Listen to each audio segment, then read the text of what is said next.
Hey! Doesn't Mondstadt celebrate the Windbloom Festival around this time of year? Paimon has lots of good memories from the last one. The sweet scent of flowers on the breeze, the sweet smell of tasty snacks on the breeze, the feeling of the... Hey there, Catherine! Good day, you two. It's nice to see you here at this festive time. So, got any jobs for us? I'm afraid I'd struggle to find you any commissions in the near future. With the arrival of the Windbloom Festival, the only task most Mondstadters are busy with is preparing gifts for their loved ones. But it's customary to do this oneself without assistance. Think of this period as the off-season for the Mondstadt branch of the Adventurers Guild.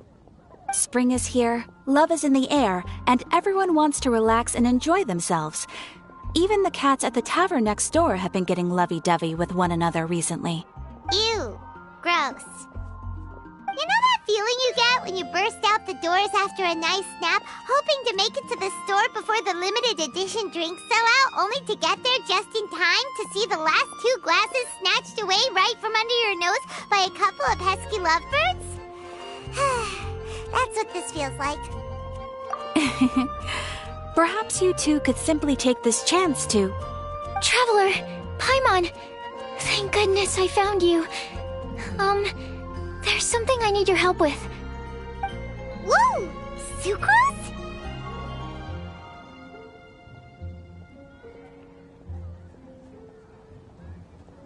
Go ahead, Sucrose. We don't have anything else to do right now anyway. Phew. Okay. Here's the situation. I've been appointed as the Windbloom Festival's special ambassador by the Knights of Favonius this year. My task is to do good deeds for people during this festival of gratitude and love. Nice one! So how did they decide who to appoint anyway? They spun an empty bottle donated by Angel's Share inside a circle with all our names on it. Whoever's name the bottle stopped at got chosen. I think so too. But everyone said that it was to make it fair, so everyone had an equal chance to become the special ambassador. The thing is, I'm not great at dealing with people, so I was really daunted by it at first. But I'm still glad that I got this role. Luckily, I came up with a way to spur myself on, which has helped. Have a look. Is that a test tube? Yep, every time I do a good deed for someone, I get them to breathe into a test tube. That way, I can collect everyone's breaths of joy. Sounds fascinating. Are you gonna use them in your research? Yes. I believe these breaths of joy will serve as valuable raw materials for alchemical transmutation. With any luck, I'll be able to produce something truly miraculous.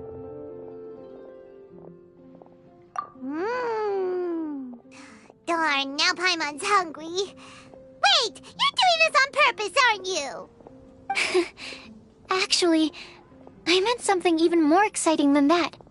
I can't say for sure until I have more test results to confirm my hypothesis, though. Alchemists mustn't make claims they can't live up to. Anyway, I'm still missing one final breath of joy. Oh, is that all you need help with? That's easy. Just treat Paimon to a sweet madame, then you'll get your last breath of joy.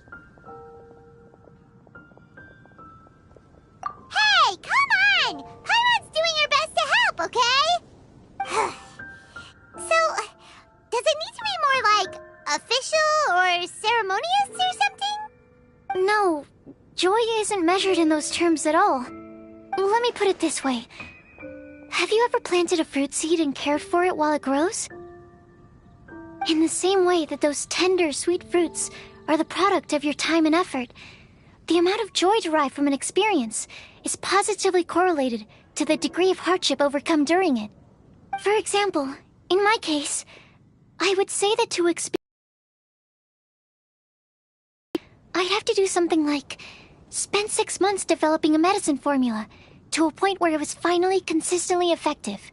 Similarly, in order to collect a significant amount of joy from other people, I have to find ways to do something sufficiently challenging on their behalf.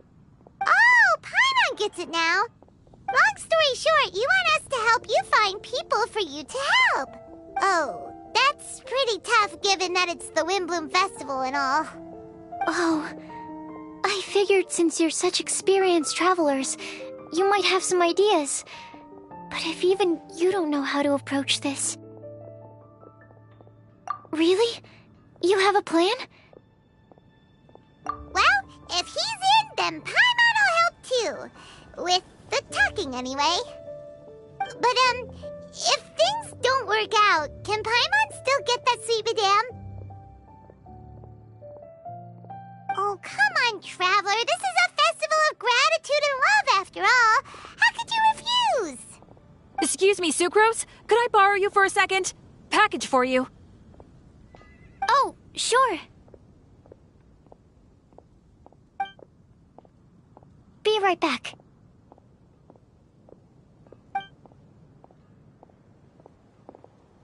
Wait! Is that who Paimon thinks it is? That's Kale, right?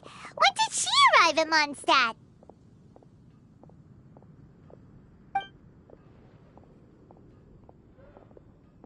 Let's go say hi!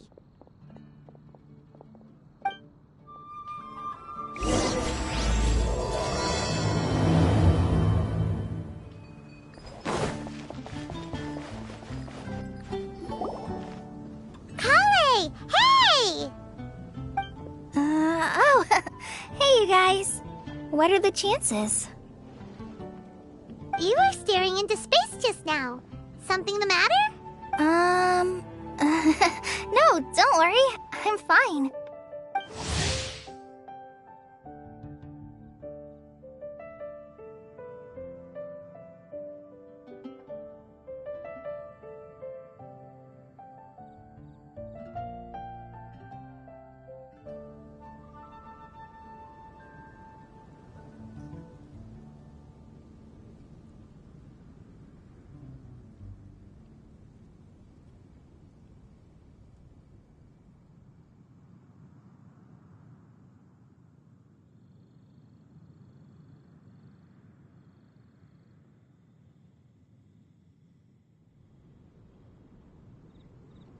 I was just looking at a Mondstadt children's book in the souvenir shop over there. While I was flipping through it, a piece of paper fell out. The writing on it was really mysterious. Almost like a prophecy. If you can do these things, you may light the lantern of utmost joy and receive a supreme blessing. And what does these things refer to? Find a flower that is not of this world. Find a guide who will never get lost. Find one who would never lie. Find a legend that never ends. So, 4 things in total. Here, have a look. I asked a lady who owns the store about it, but she said that she didn't know anything about any paper slips.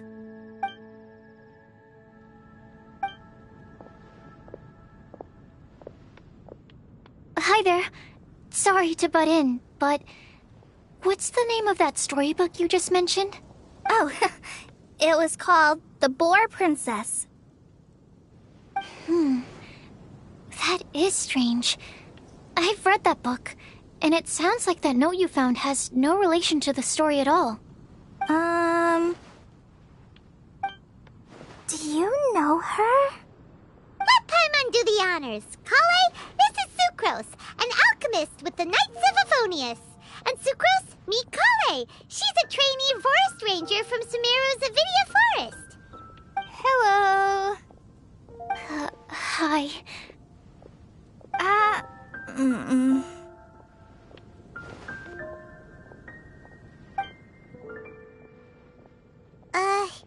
This is getting awkward fast. They're both so shy. So, Sucrose, what are your thoughts on this prophecy? Could it be real? Without having done any research, I couldn't comment definitively. But if you want my subjective opinion, I don't think that it's a nasty prank or anything. The only people who read children's books are those with a childlike wonder and imagination. Or children, of course. I'm sure that whoever put this prophecy there would understand that. Would they really do this just to spread lies and ruin someone's innocence? I can't imagine anyone being so cruel. That's a great take. I love it. Exactly! Who would want to hurt a child's feelings? Okay, so what do you think the blessing is, Sucrose? If I had to guess, maybe a fairy that can make people's wishes come true or something? I haven't read many fairy tales, so this is pure speculation. With no other information on hand or prior research to compare against, I'm afraid it might not even be worth considering. Wow! Her guesswork is really good, though. I want to pick her brain some more. But will she find it annoying if I keep asking her questions? We've only just met after all. What's the best thing to say to someone you're meeting for the first time?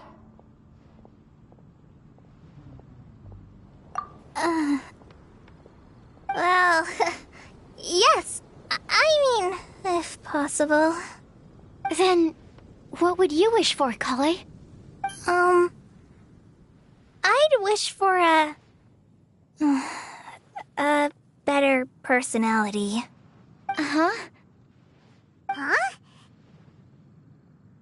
You can't waste it on that!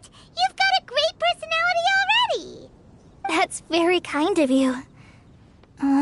But if you know me like I do... Kale! I know that voice! It's...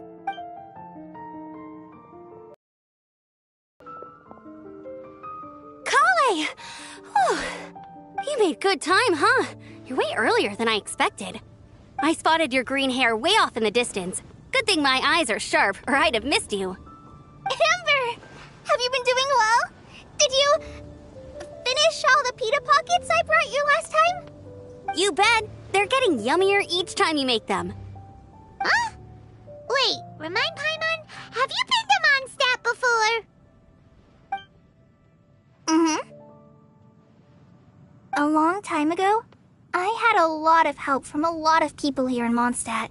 So ever since my Elazar got better, I've been looking out for an opportunity to come back to Mondstadt and tell them all the news that I've been cured. Thanks. If it's okay with everyone, why don't I take Kale for a walk around town? I'd like to show her some of the places she didn't get to see last time.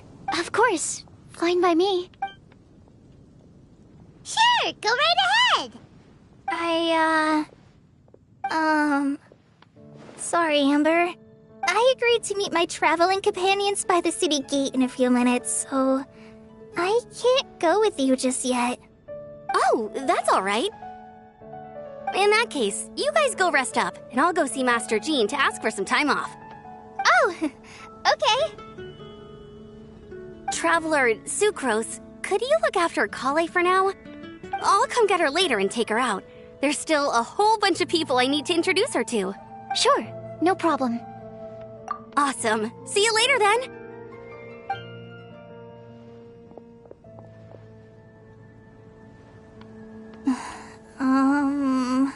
You alright there, Kale? You look kinda disappointed. I'm sorry. I'm just feeling a little shy today. Don't worry about me. Amber wants to introduce me to more of her friends. Am I gonna be able to cope?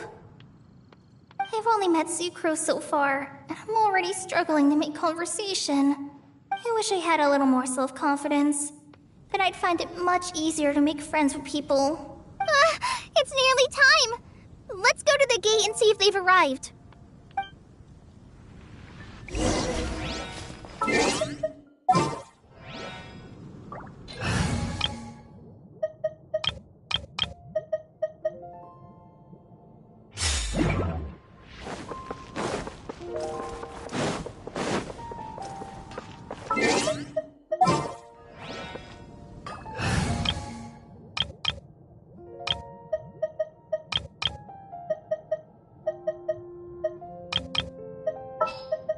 Want me to come along?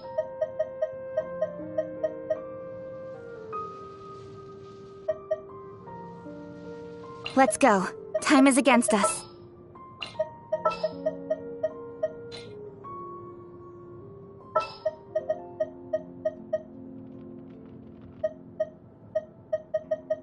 Ta-da! Clee's here! I'll scout ahead.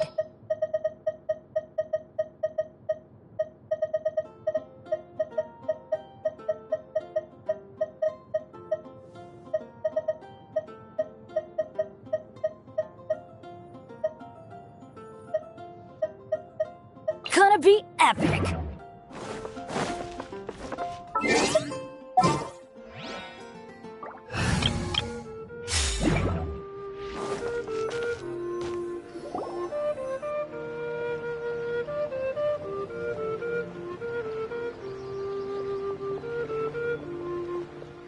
Why is this humble windmill such a great view? I mean, it's understandable. It must have been a long time since you last came to Mondstadt. Because it is the true Great Vayu Viastra?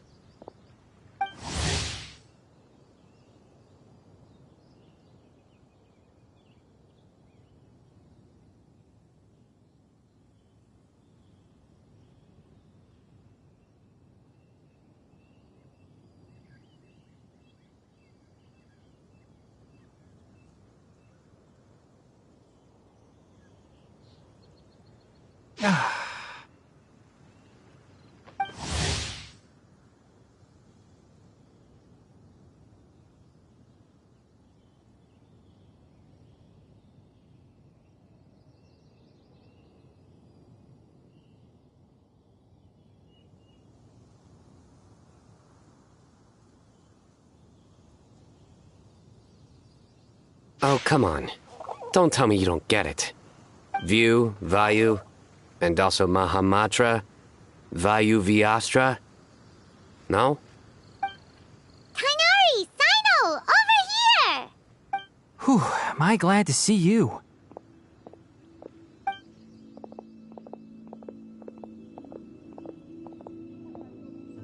And who's this young lady? Master, this is Sucrose, an alchemist with the Knights of Favonius. We just met. Sucrose, this is my teacher Tainari. He's a highly respected forest watcher in Sumeru, and he's also a very famous botanist. Kale's exaggerating. I'm Tainari. Pleased to meet you. So you have a teacher as well. The pleasure is all mine, Tainari, sir. Yep, he's extremely knowledgeable too. And this is General Mahamatra Sino of the Sumeru Academia. He's really famous in Sumeru as well. Greetings. Though if I might say so, we're purely here for personal reasons. You needn't be unduly concerned with our official positions. And Kale, there's no need to use my full title. Sino is fine. Or sir, if you absolutely must. Indeed. We're not here in an official capacity, just to keep Kale company on her vacation. Keep me company? But it was you two that insisted on coming. Kale is very important to us. We felt obliged to ensure her safety on the long, treacherous journey to Mondstadt. But I've been here on my own loads of times before. What about your work, though? What if something bad happens while the General Mahamatra's away? There should be no issues. I have left my duties in the hands of my subordinates, and two especially reliable helpers. About you having a teacher as well. I was just going to mention that I think we're in a somewhat similar situation.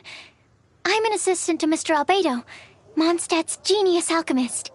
Oh, please, Sucrose. Genius is an unnecessary epithet. It will serve only to leave an exaggerated impression of me in the minds of our guests. Mr. Albedo, but it is an objective truth. Hey, Albedo's here too! Great! The more the merrier!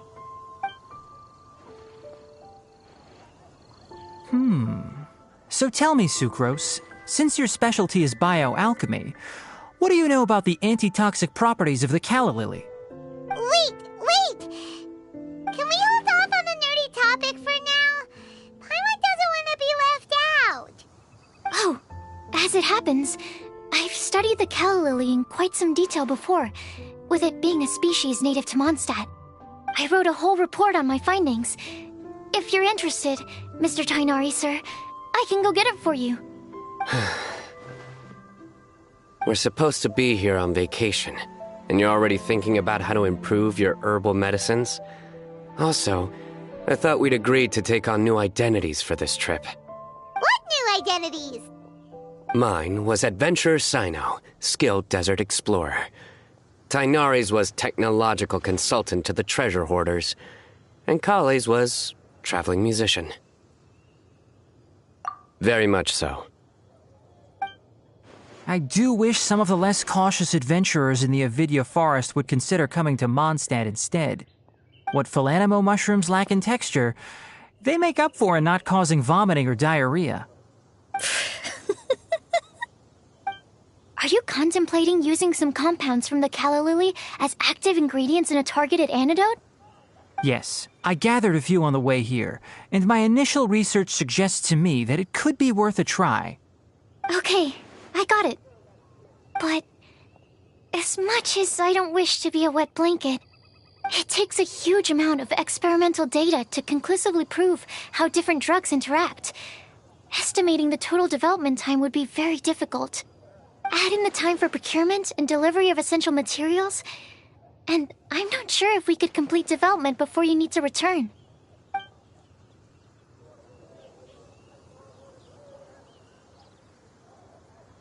Then please, allow me to help. Mr. Albedo. Apologies for my tardy entrance in the present discussion. I understand you're looking to make an antidote for poisonous fungi, correct? If you happen to have some samples with you, or relevant documentation on hand, perhaps you might give me the chance to review them later. But before that, I invite the three of you to look at this.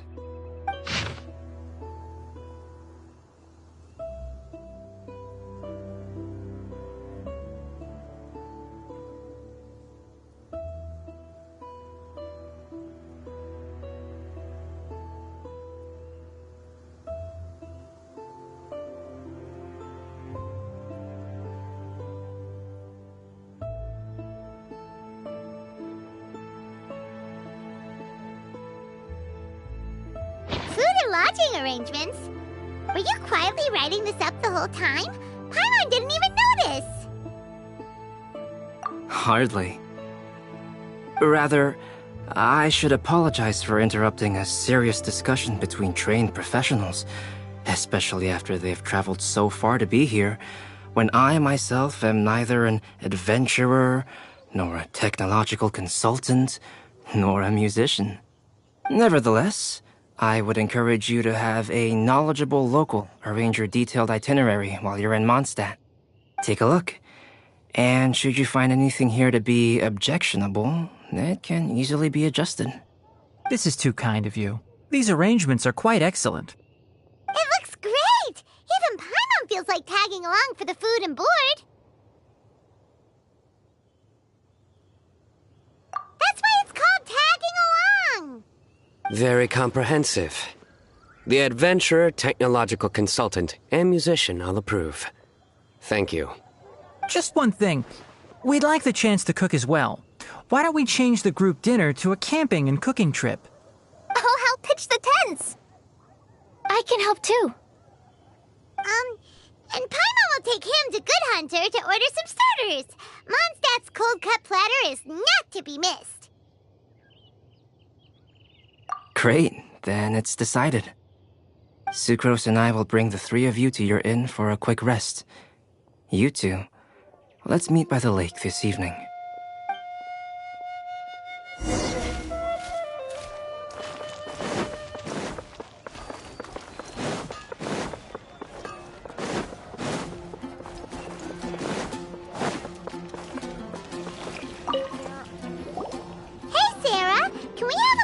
Platter to go? Sure, coming right up. Would you like anything else? Do we, want anything else?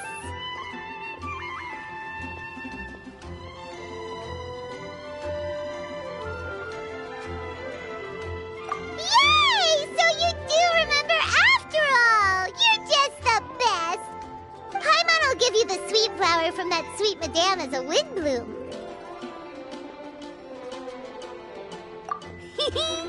No need to worry about that! Paimon can make room for good food. All right, just a moment. Oh, that was great. If that was a Windbloom treat, then Paimon wishes it could be the Windbloom Festival every day.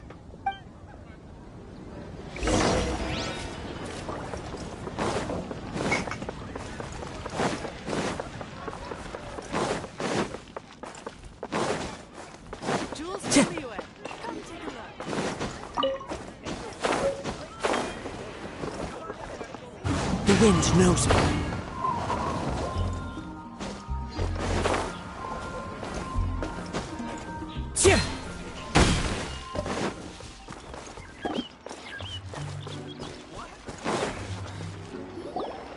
All right, looks like we're all here. Not at all.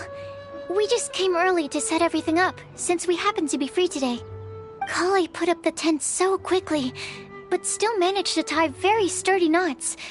You can really tell that she's a professional. I didn't do much apart from passing materials around. Thanks. It's all thanks to Master and Sino. They taught me everything I know. What can I say? For a skilled adventurer, this is just another day on the job. Are you quite finished? Or were you going to sing each other's praises till the moon rises? Come on, let's all sit down.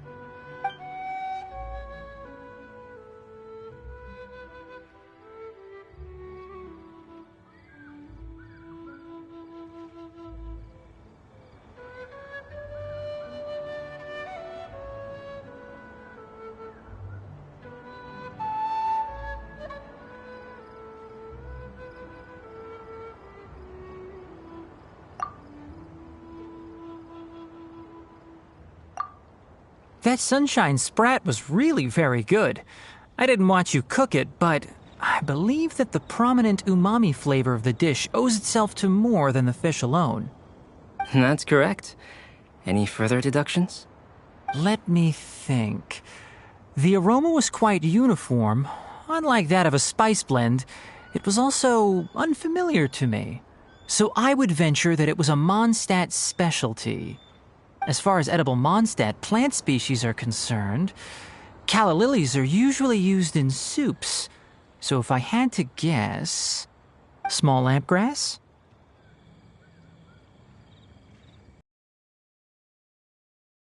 Heard that Sumeru's fish with cream sauce is noted for its gentle texture, which brings out the tenderness of the fish. Here in Mondstadt, we're not quite as varied in the use of spices as in Sumeru, but the principle of bringing certain distinct flavors to the forefront through combinations of natural ingredients is very much the same. I liked it a lot. I'm curious as to the exact ratio of ingredients. I'll write a copy of the recipe for you. Would anyone like to try the nutrient-dense meal I made?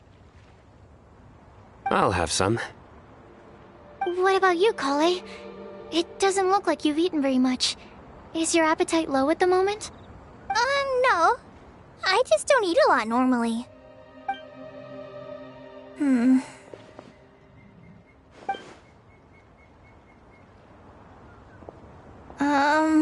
Sorry. I didn't mean to make things awkward. Tainari. While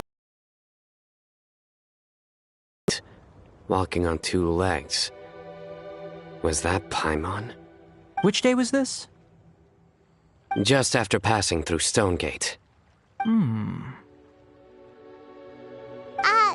Sino, are you sure your eyes were working that day? Or maybe your hood was blocking your vision? Paimon always flies. There's no way she'd ever walk. Is that right? I thought that you'd made me snacked on too many local ground nuts.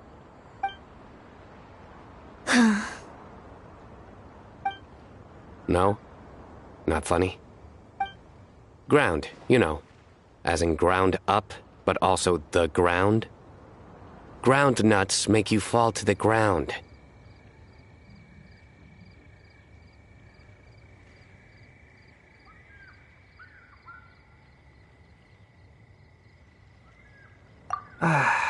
Think of this as part of the process of getting to know Sino. On the bright side, these jokes show that he thinks of you as his friends. Still, we could test the hypothesis. What hypothesis? That plant species indigenous to Mondstadt may have an effect on the motor functions of flying lifeforms. Hey! Paimon's not your test subject! Anyway, by your logic, wouldn't that mean that eating, say, Zaitun peaches, that would make a sick Paimon peachy in no time or something? Hey! Not you two! I think the Traveler and Paimon's conversations are more entertaining than Sino's jokes. I see. You must have been keeping quiet about this grievance for quite some time now.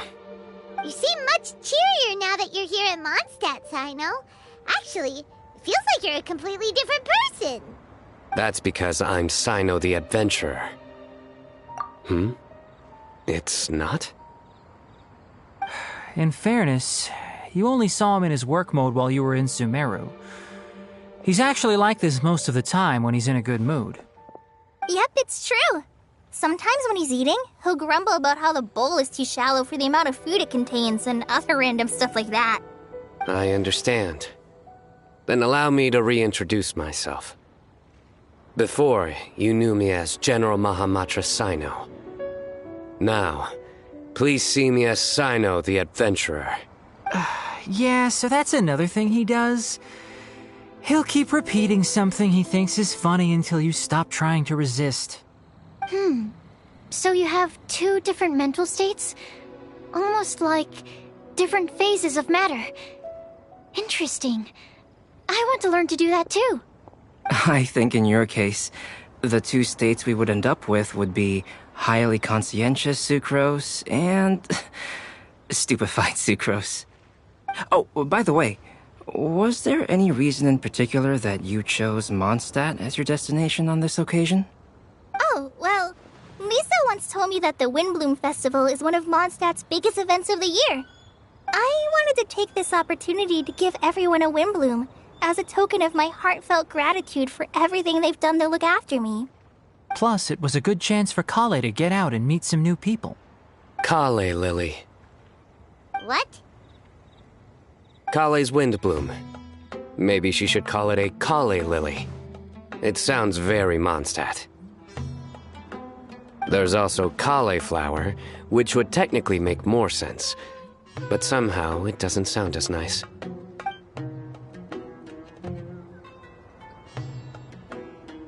Moving swiftly on. Wow, he just completely ignored the joke and carried on the conversation. Guess sometimes that's the only way forward. Sumeru's been through some major changes recently, and things at work have only just started to calm down. I don't get many opportunities to take a vacation, and this was a chance to join Kale on her trip while also learning a few things about Mondstadt's flora and fauna that I'll be able to pass on to my peers and students on my return. Two birds with one stone. How about you, Sino? I came to ensure Kale's safety. That's just an excuse. Plain and simple. Also, there's the matter of a Genius Invocation TCG custom-made card back. Aha! So you did have an ulterior motive. Have you all played Genius Invocation TCG before? And that is why I am proud to call you my friend. When I first began contemplating getting a new card back, I asked around before eventually deciding to ask the legendary Mr. Kaltz for guidance. A friend of mine, Sawada, whom I played cards with on occasion, had been to Inazuma for the Irodori festival. He told me that Calx was a Mondstadter, so I should try my luck there. Calx? Isn't that... You mean, he's a friend of yours? I see. So, you came to Mondstadt in search of Calx. No, that is inaccurate. I came here principally to protect Kale. You most certainly did not. Kale's been here on the quiet numerous times, and this is the first time you felt the need to join. Not only me, same applies to you too, doesn't it? If my writer friend were here now, I'm sure he would describe this curious coincidence as having the makings of a good story. It's always a pleasure to meet a fan. Oh, here he comes. Wait, you mean you're Mr. Calx? Having my new friends address me by my pen name feels somewhat unusual. Please, just call me Albedo. Huh. So you're Calx. Sino's been talking about you non-stop recently. He's intent on getting you to design a bespoke card back for him. You didn't have to say all that.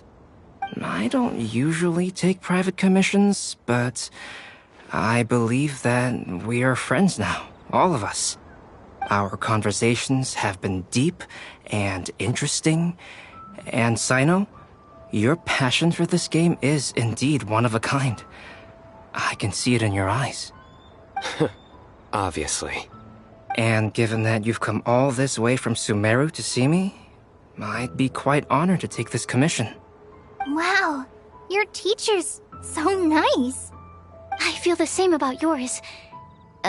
Well, they definitely have different personalities, but they're similar when it comes to their character. So, how much should I budget for the timeless masterpiece you will produce for me?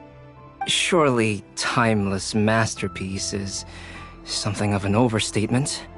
Any artwork fit to appear on the reverse of my card decks is by definition a timeless masterpiece, even if I do say so myself. Don't mind him. These TCG nutjobs are all like this. I see. So, this has an almost religious significance.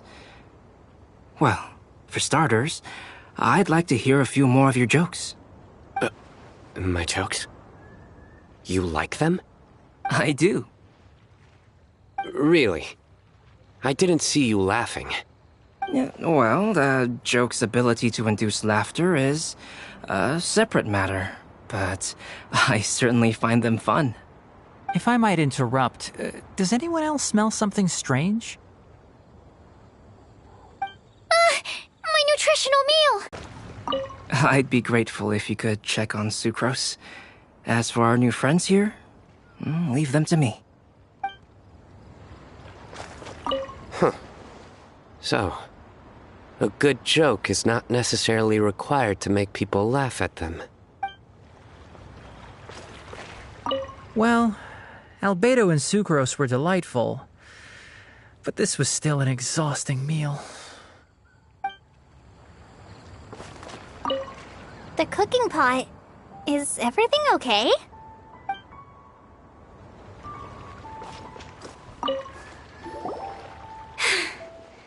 Only the base is burned. We can still use the cooking pot. It just needs a bit of a wash. Good thing Tainari's nose is so sharp. Has he been in this kind of situation a lot before? I know, it's just... I'm sorry to disappoint Sino. I guess we'll have to do this again another day. Oh, yes. I'm not sure if you've noticed. Kale seems a little... depressed. I noticed she was in a low mood when everyone was talking. Remember that note she received? I was just thinking.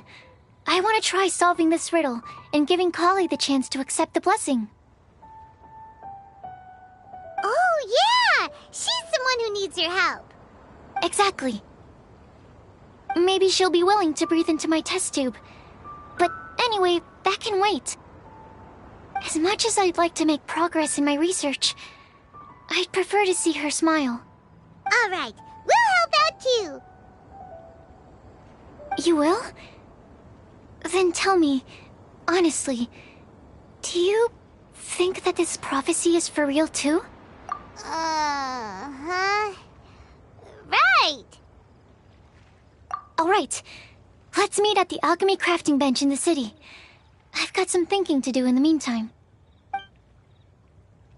We're back. Oh, what a shame. You just missed a joke about windmills. Stop, please. I don't need to hear it a fifth time. That bad, huh? Well, now Paimon really wants to hear it for some reason. Didn't you say you want to see the Dragon of the East at some point? When are you going? Tomorrow morning. And you? What are your plans? I'll go into the mountains to have a stroll and collect a few plants as samples. Oh, perhaps I could join you? I'll be looking for inspiration for these card back illustrations. Found you! I knew I was onto something as soon as I saw the fire. Wow, you have really sharp eyes. That's an outrider for you. Uh-oh. Did we break the fire safety rules or something? Actually, you didn't. Strictly speaking, you should have reported your plans first. But since 2 of our very own alchemists are here, I'm happy to look the other way. Yes, introductions. I'm Amber, and this is the Reconnaissance Company Captain Eula, a good friend of mine. Good evening. You are friends of Kale, yes? A pleasure to meet you. Oh, Amber and Eula. The pleasure is ours. I've heard a lot about both of you from Kale. Oh, really? All positive, I hope?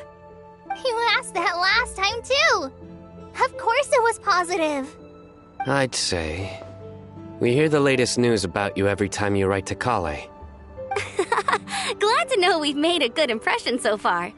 Anyway, we're just here to collect Kale, so don't let us interrupt your chat. Come on, Kale. We're gonna take you to check out a few scenic spots. Okay, great! Still as high energy as always. You know Amber? Yes, we've met. She's Kale's most important friend. And for that, we are also very grateful to her. That's Amber for you. Her outgoing personality means she can make friends with just about anybody. It's getting late, and we still have a lot lined up tomorrow. I suggest we all head back and get some rest. All right, I'll start packing up.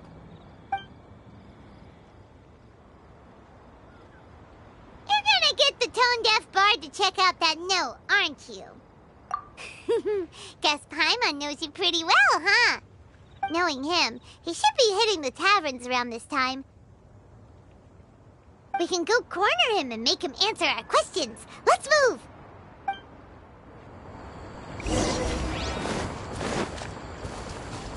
Time to go. One with nature.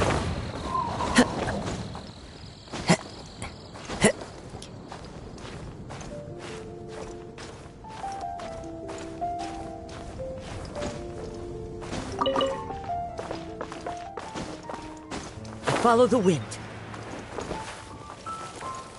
Cheer!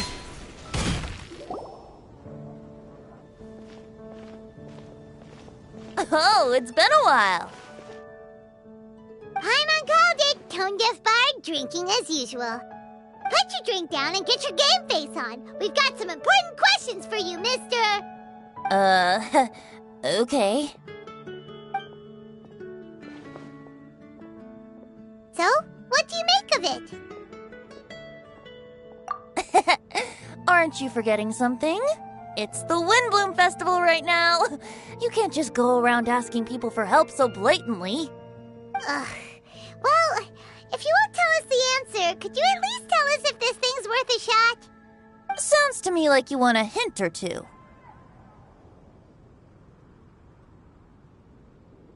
A fine answer. The person who wrote this prophecy is very powerful. If you manage to solve the riddle, good things are sure to happen. Also, I happen to know where this lantern is. Once you've found the 4 things, I'll even write the location down for you. Isn't that generous of me? Whatever. We weren't expecting much from you anyway. You can get back to guzzling wine and blowing wind now. Oh, woe is me. Paimon sees me as nothing more than a drunken wastrel. There are actually a great many things that we bards are required to do. It just happens that enjoying life is the most important one. Once this is over, would you like to join me for a drink? You know, a favor for a favor.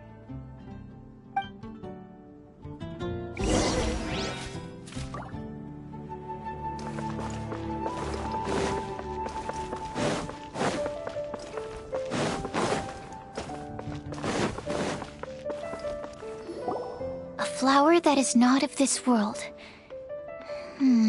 Not of this world. Sucrose! We've got some good news and some bad news. Which would you like to hear first? Let's have the bad news first, I guess. Huh? Really? Don't most people usually want to hear the good stuff first? Oh, all right then. Basically, we went to Windrise to divine the breeze. The wind said that the prophecy is real and that your idea is a really good one. That doesn't sound like bad news. So what's the real bad news then?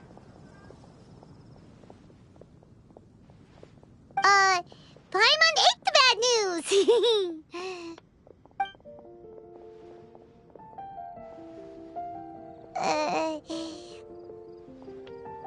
Blame Sino! If it's not funny, then it's his fault!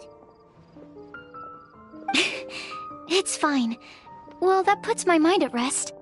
Now, back to the other issue I've been mulling over.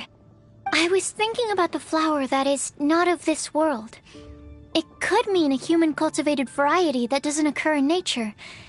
But that's basically claiming that it doesn't come from this world in the first place, when actually it's just a variant of an existing breed.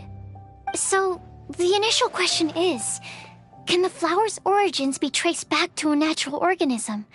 If so, it cannot be correctly described as not of this world. But then, supposing we identified something outside of that category, whose job would it be to decide whether it belongs in this world or not? Then the question becomes, do of this world and from this world mean the same thing? Or is it deeper than that? Whoa, slow down! Paimon's head is already starting to spin! Okay, I did have one other line of thought as well. What about a flower created using alchemy? Would that be not of this world?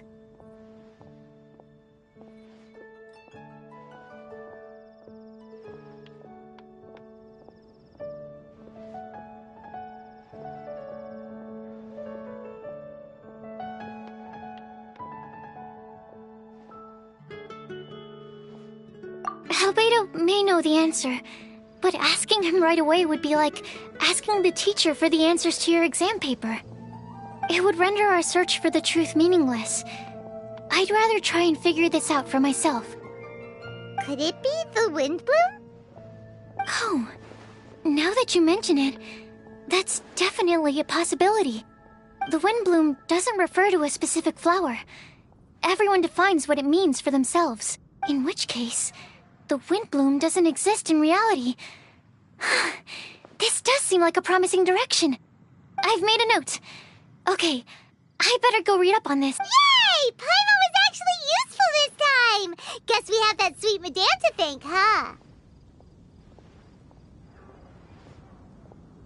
I'll need some time to prepare. Could we meet up here in, say, 2 days' time? Sure thing! In the meantime, we'll also think about the other 3 riddles in the prophecy.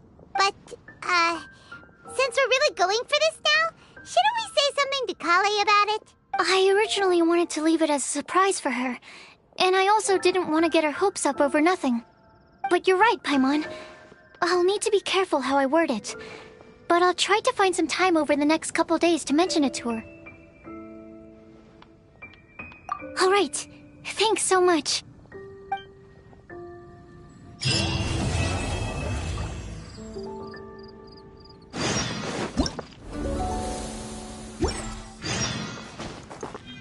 to go.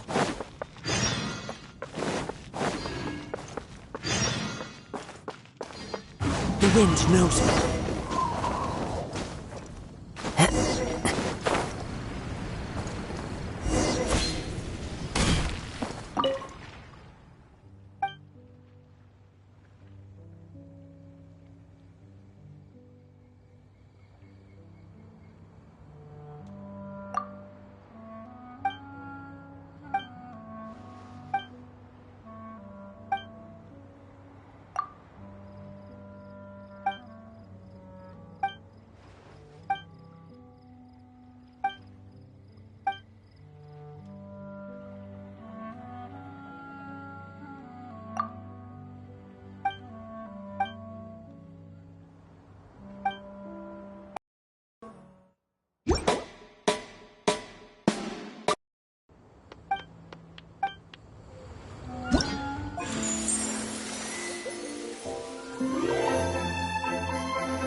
keep you waiting, did I?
Wouldn't gliding be faster?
Wouldn't gliding be faster?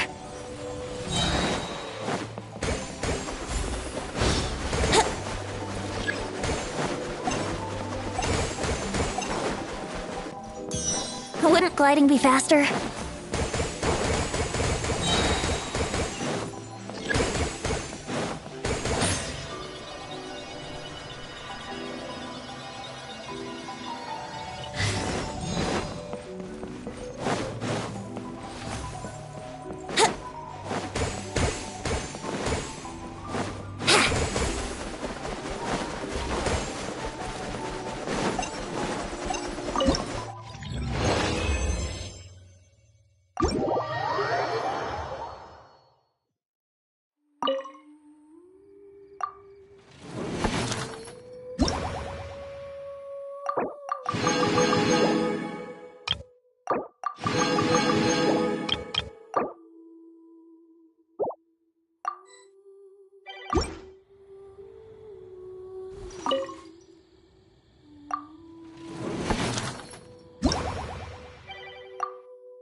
Wouldn't gliding be faster?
Wouldn't gliding be faster?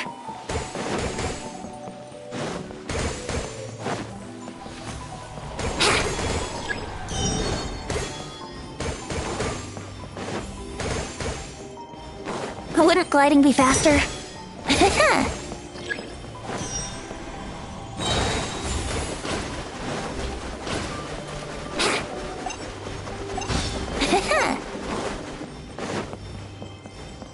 Wouldn't gliding be faster?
Wouldn't gliding be faster?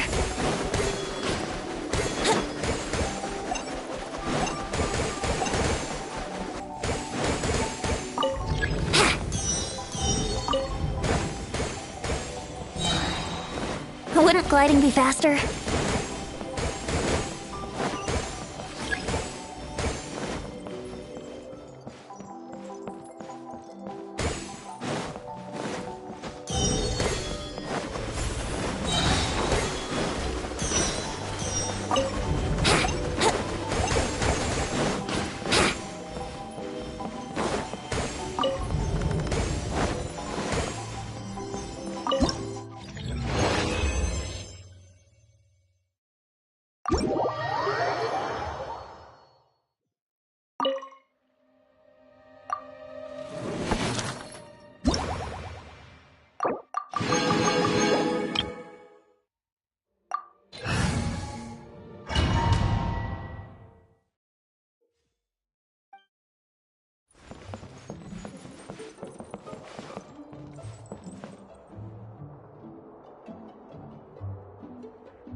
Wouldn't gliding be faster?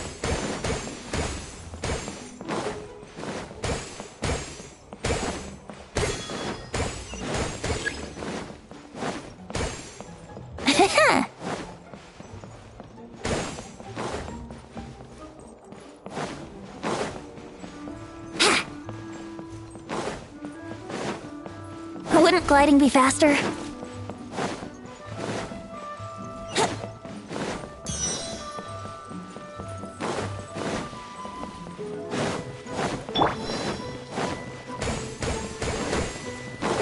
Adventure time!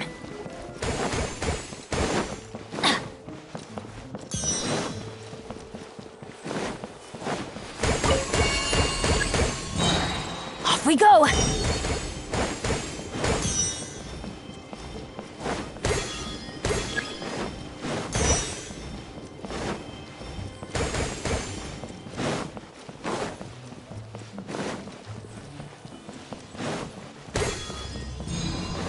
Adventure time!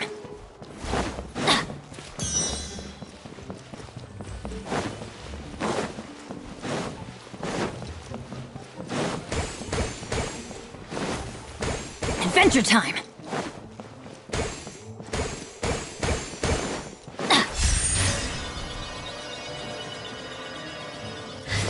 Adventure time!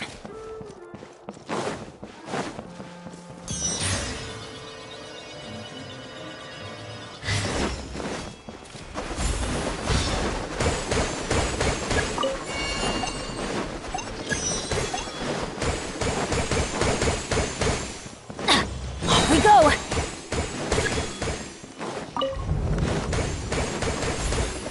Adventure time!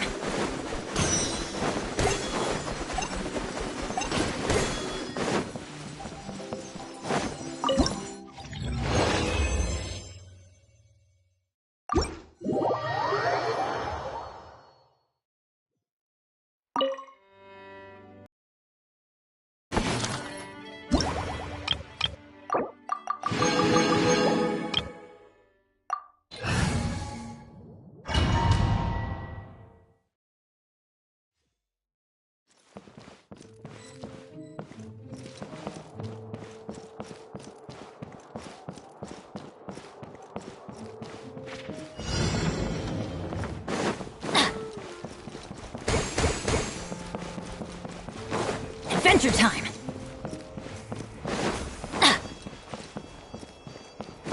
Off we go!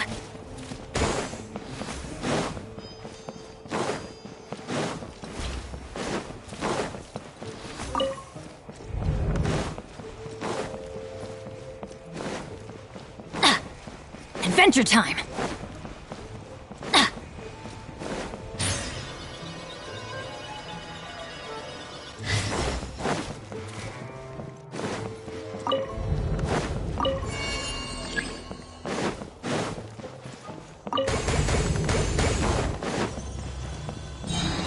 Off we go! Off we go!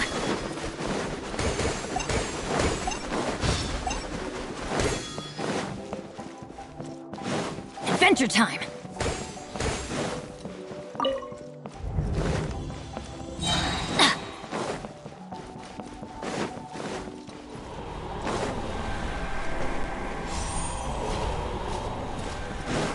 Off we go! Adventure time!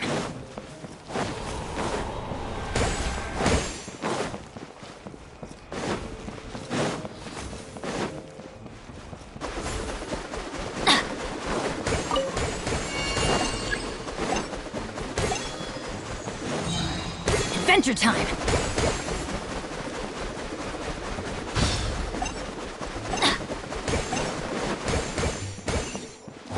Adventure time! Adventure time! Off we go!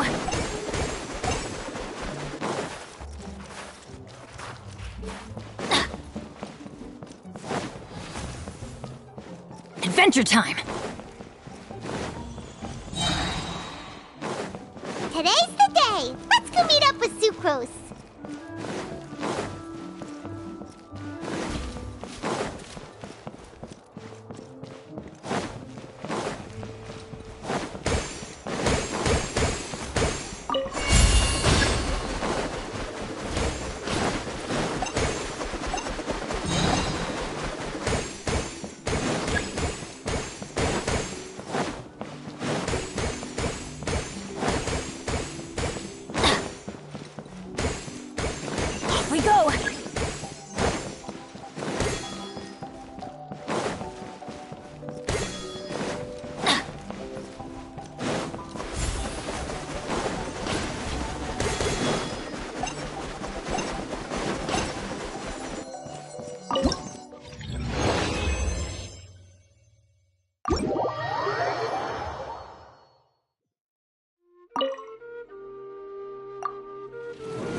gliding be fast?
Let's play!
Let's wait till the snow gets heavier and have a snowball fight!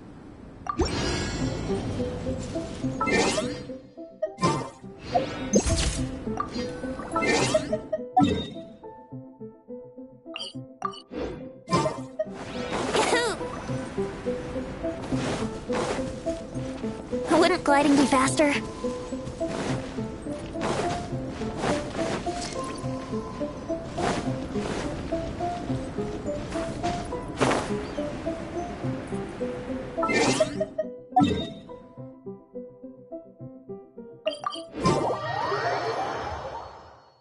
Let's go jumping in puddles and see who can make the biggest splash!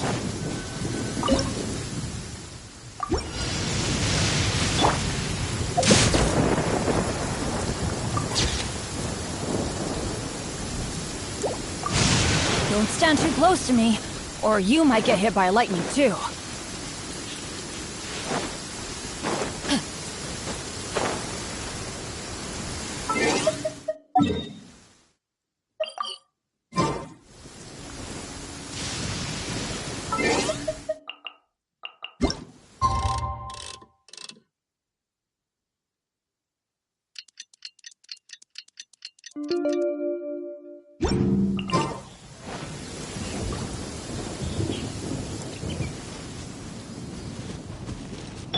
Here we go!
Wouldn't gliding be faster?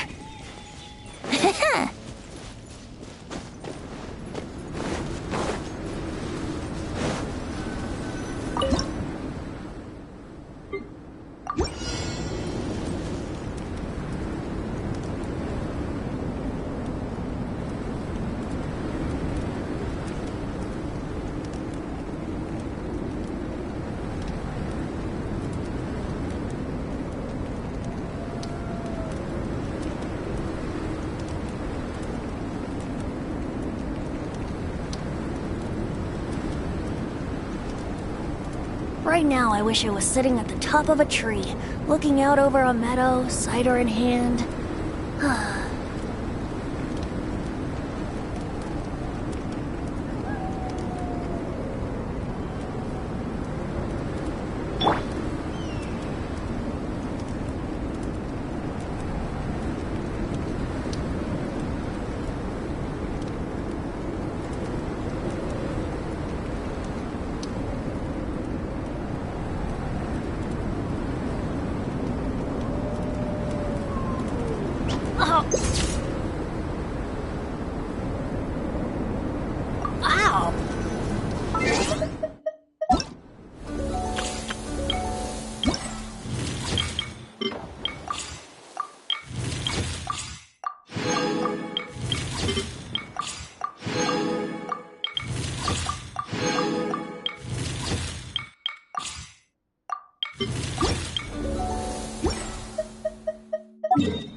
Off we go!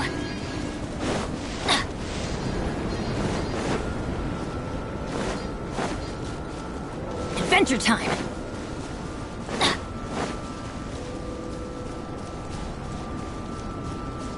Adventure time!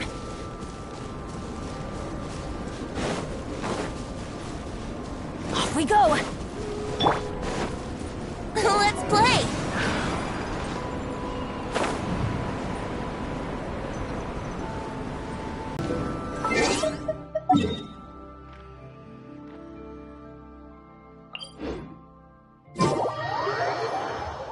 Adventure! Brace yourselves!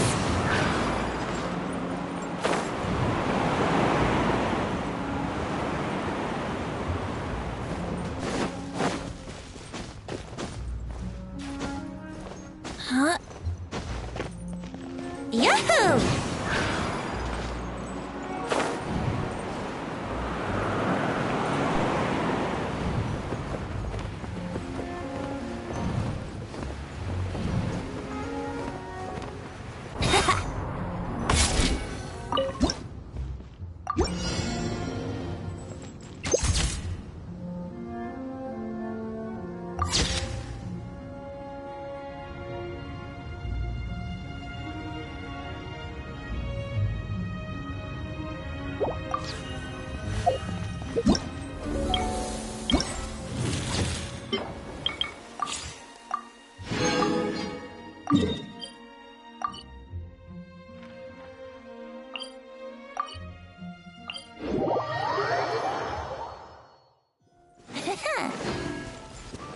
Brace yourselves!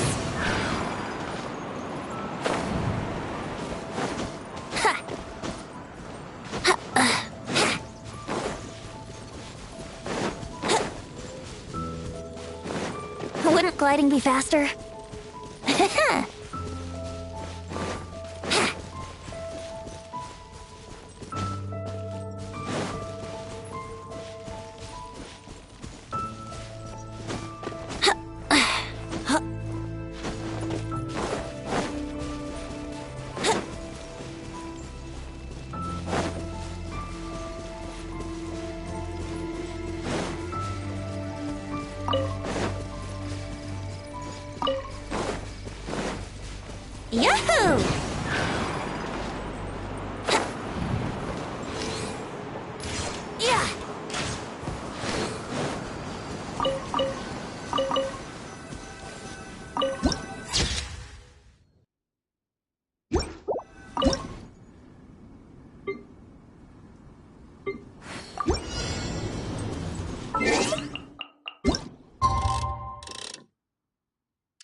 Go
jumping in puddles and see who can make the biggest splash!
Stopped raining already? A shame. I wanted to play some more. Sucrose, we're here!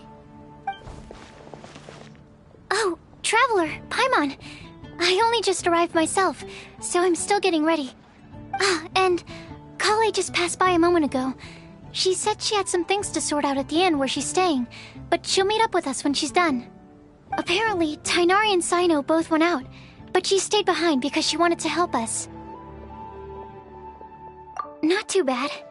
After reviewing it again with fresh eyes, I came up with a new theory which seems to hold some water. I'll attempt to explain it as simply as I can. I believe that each of the 4 things in the prophecy refers to a different field of knowledge. So, in a way, the prophecy is a test of the reader's intelligence. But it's unlikely for any one person to have expertise in all these different areas. So I suggest that we seek out one expert from each and get their opinion. Also, in 2 out of the 4 areas, the prophecy seems to want us to find specific people.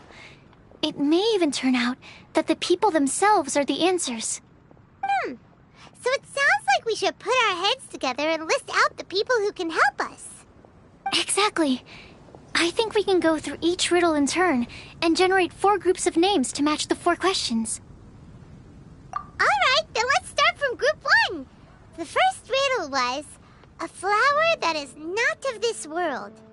Personally, I would still go with Albedo for this one.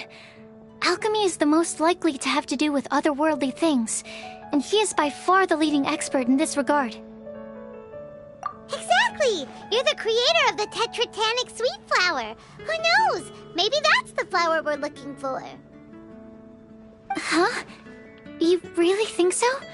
Oh, but what about Tainari? He's a forest watcher and knows all about plants. If it's a flower we're looking for, maybe he's the man for the job. All right, I'll add him to the list as well. On to Group 2. This subject is a guide who will never get lost. That's kind of abstract. Does it just mean someone who never loses their way? Wait, but they have to be able to guide others too, so it's not quite as simple as that. Oh, you mean Mona? Yeah, she definitely count. Mona. Yes, she certainly seems very confident, and she can use her astrology to guide people. Would Bennett count? Well, his luck's so bad that as long as you go in the opposite direction from him, you'll always be going the right way, right? I see. I suppose I can't argue with that logic. Add him to the list. Finding everyone won't take long, so one extra person won't hurt. I know. Would Outrider Amber be a valid candidate for this category as well? Yeah, she would! She's got a great sense of direction after all. As a matter of fact, when the Traveler and Paimon first came to Mondstadt, she was actually the one who gave us directions. Yes, she's certainly a good guide. Is there anyone else? Let me think. Yes, I believe there may be one more. Albedo once made a set of equipment for Mika from the reconnaissance company. He's their surveyor, and an exceptional pathfinder. He's even instructed others in the discipline of surveying before. So, in my view, he's highly unlikely to lose his way, and would be very good at helping others find theirs. Cool! Another one for our list! Wait, Kale should have been here by now. Wonder what's taking her so long. Sorry, could we continue our chat somewhere else? Oh, you wanna go see how she's doing, right? Sure, let's all go.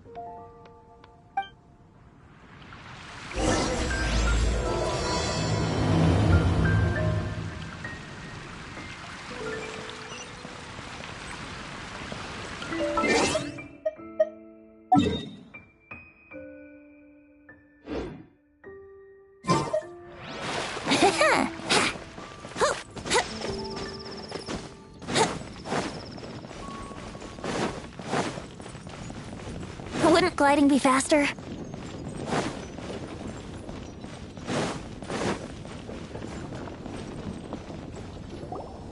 Hi, Kale. Hope we're not intruding or anything. Is everything okay? Sucrose! I was preparing some stuff. Is it time already? Oh no, I'm sorry.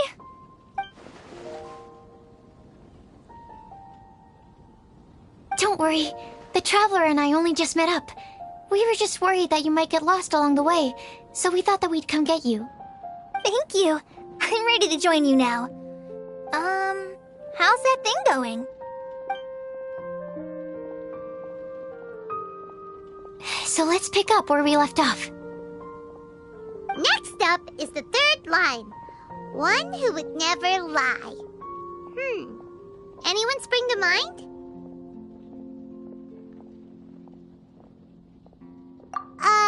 You really think so? Seems like it would be pretty difficult for someone in his position to avoid having to lie.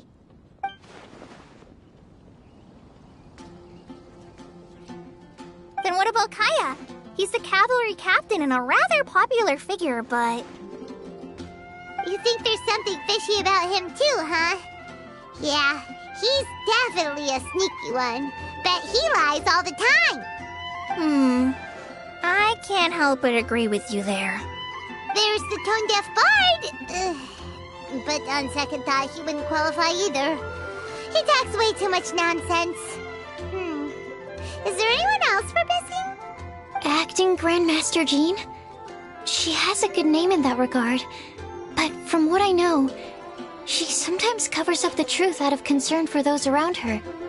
For example, when Lisa loses track of time in the library and misses her patrol shift, Jean will come up with some excuse, like Lisa's ill today. Also, she sometimes makes up stories to get Klee to behave. Like the one about the big monster that comes to catch naughty kids who don't go to bed on time.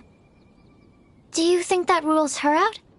White lies are still lies, but do we really have to reject her because of some harmless fibs? It's not like she had evil intentions. No, we're the ones being strict. Rosaria doesn't strike me as the type of person to lie. Oh, Kale, you probably haven't met her yet, have you? She's a sister from the church who looks, a little scary and not very sociable. She stopped by the alchemy bench once, a long time ago, and asked me about Albedo. I thought maybe she was trying to find him, for work or something. But when I asked, she just said that she was curious about him because he was so intelligent, and wanted to talk to his assistant to find out what he was like. A lot of people might have given a more tactful justification, but I could see in her face that she wasn't trying to hide anything. She was just very direct and straightforward. That's why I don't think of her as the lying type. Rosaria doesn't look like the sort of person you'd want to get into a fight with. Maybe she just fights her way out of situations that some people might lie to get out of. I can definitely see that. I've also heard the other sisters say that Rosaria doesn't even make excuses when she skips choir. She just doesn't show up. She's a tough cookie, huh? Let's put her name down. In that case, I think Sino fits in this list too. True. Lying's probably more trouble than it's worth for someone like him. Kinda like with Rosaria. Oh, and Paimon also nominates Razor, but he couldn't lie to save his life. I've also got someone else in mind. Noelle, the trainee knight. She's a very honest person. I don't think she'd tell a lie. Alrighty, write her name down too. Wait, there's one more person. You know, our long-standing staffer at the alchemy bench. Huh? You mean Timaeus? Yes, him. Truth be told, he's been love-struck recently. He swore that he wouldn't say a dishonest word or slack off until he succeeds in getting the woman he loves. Timaeus has a crush? Yes, that's right. Well, who is it? Do you know her? I've never met her. All I know is that she's from Liyue. Timaeus says that she's fun, has a great personality, and is very, very good looking.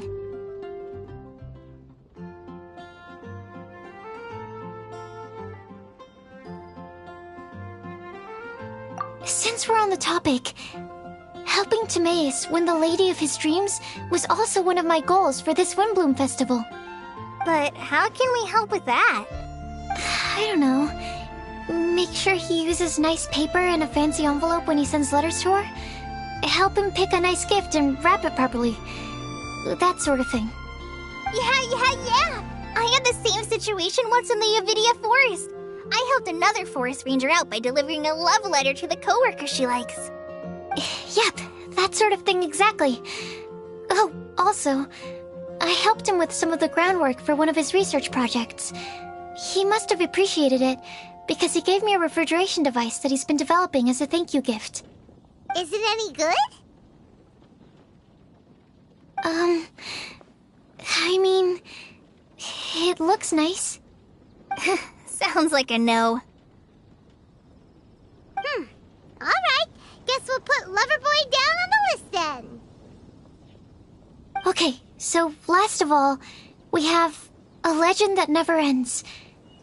Anyone come to mind for this particular line? Lisa, perhaps? A librarian understands books best, and aren't most legends written down somewhere? When I think about legends, fairy tales and picture books come to mind. Maybe Kale. She read a lot of fairy tales when Tainari was teaching her to read. Oh, do I count? Of course you do. I'll put you on the list. I prefer to read things like an illustrated analysis of alchemical substances and their uses, the fascinating principles of crafting, and hypotheses of life. Point taken. Paimon didn't quite understand any of those. Klee might be a good choice. Her mother, Alice, is a renowned traveling author, so I'll bet she's been exposed to all sorts of myths and legends. Alright then, Klee makes the short list. Well, that should just about do it. Next up, we should go and ask the people on the list about the prophecy. Do we have to ask absolutely everyone on the list? It seems like a lot of people. It is. So, I was thinking that perhaps we should split up. That might make our search more effective. Okie dokie. Also, I've thought of a method of gathering feedback. No problem. We can do that. You and the Traveler are practically joined at the hip, so you two can go together. I'll pair up with Kale. Capable Kale and sensible Sucrose. Sounds like a winning combination. Okay, I promise I'll help. Capable Kale. Yeah, I got this. Rest assured that the unbeatable Traveler and Paimon will do our part too. Off we go.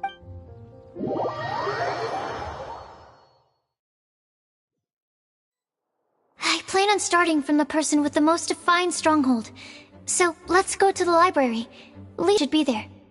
Stronghold. That's an, interesting word to use. Maybe...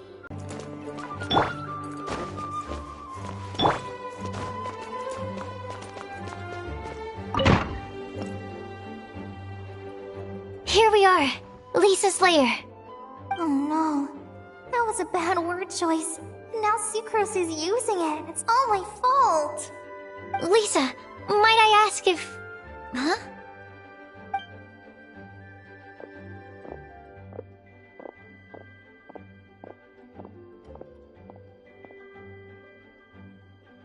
Sucrose. Kale. What are you doing here? I can only sucrose that they were Kale-ing on someone. At least that's as far as I know. Oh, please, just stop it with these puns. I beg you. Are you trying to win worldwide fame for unfunny jokes? Is Lisa not here at the moment? Surprising, isn't it? She went out. I'm afraid it's just us here looking for information. Except me. I'm not here for information. Like you, I came here for an abortive search for the librarian, who is also my academia senior. Oh, so you studied in the same darshan as Lisa? That's right. Her mentor in Sumeru was also my benefactor. We were both Spontamod students. Wow, that's cool. But wait, we're getting sidetracked. We came here to look for some information. Kale and I are investigating a prophecy, and we were hoping you all might be able to help. Oh? What sort of prophecy?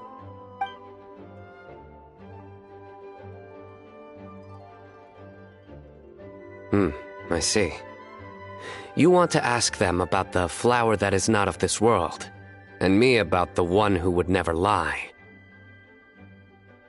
But there's no rush. You don't need to answer right away. We're just here to tell you about the situation. You can take your time to think it over and submit any thoughts you have in written form to the Sucrose mailbox. The Sucrose mailbox? Yep. I was thinking about it on the way. And although they seem like trick questions, there's a lot to mull over once you get down to the details. A quick answer off the top of your head might not go into enough depth. So, I decided to place a mailbox next to the alchemy crafting table. Everyone can submit their written answers there when they're ready. We don't have to call it the Sucrose mailbox, though.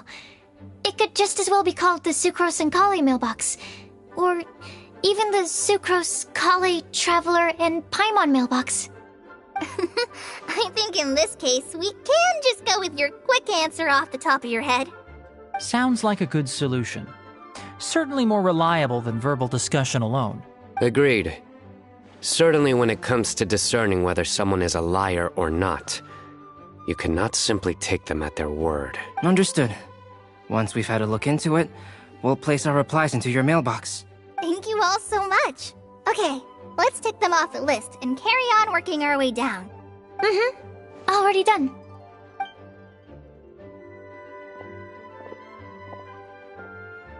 I'm pleasantly surprised to see those two introverts getting along so well.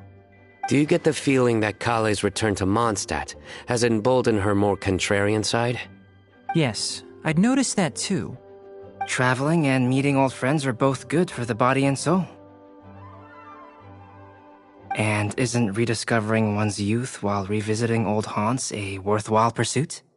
When I first met Kale, she'd never known happiness or youth, but things are different now. Her Elazar being cured was a huge milestone in her life. Kale is a very sensitive and introverted child. I'm sure you must have noticed that too, Albedo. From the time she's been in my care, I've observed that she's actually a very lively character by nature. But she had a very rough start in life, and it changed her. So, might I assume that your respective claims of looking for plants and artists in Mondstadt were just pretexts? I wouldn't say that. Both Kale and Genius Invocation TCG are very important to me. Would it really kill you to just say yes in this situation? Fine. Yes, we came out of concern for Kale. She's been back to Mondstadt of her own accord several times, but it has led to no significant improvement in her mood. Well, it won't hurt to give her some more time. I believe that Sucrose might be able to help her. Sounds like an extension of your own self-confidence as your teacher. You could say that. In a similar vein, I've heard that Sumeru scholars often build their social relationships based on their academic ones. Is that true? I suppose it might look like that from your perspective. Sumeru society is something of a special case. The reason it is known as the City of Learning is because all of its resources are in some way linked to academia. As such, academic resources equate to social capital. It is not unheard of, for example, for people to build a family in order to pursue further studies. But the relationship between the three of us is not an academic one turned social. We've never even worked on a paper together for starters. Oh, so the academic paper is the nexus of the academic family. Interesting. I would think of us more as siblings. An equal and pure relationship, unaffected by academic considerations. As much as I'd prefer not to admit it, that statement is not inaccurate. I can understand that position. I have a younger sister myself, and it's only natural for me to be protective of her. What you describe fits the idea of a city of learning, as I imagine it. The family is where all social relationships intersect. As such, a family founded on common goals may actually be more stable. By the way, who's the eldest between you? Let's not go down this rabbit hole, please. In terms of age, I'm the eldest, of course. He just doesn't want to admit it. But your mental age is younger than that. I dare say even by enough to be the youngest sibling. Perhaps I could bring Kale into this happy family to be your elder sister. No. You will never see me admit to being the youngest sibling. Except perhaps as a last-ditch effort to turn the tables in a game of cards.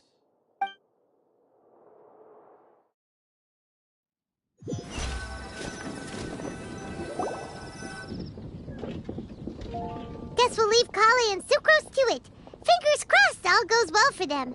Now then, where should we go first? Let's try our luck at the bulletin board, shall we? A lot of people tend to show up there at some point in the day. Maybe we'll get lucky.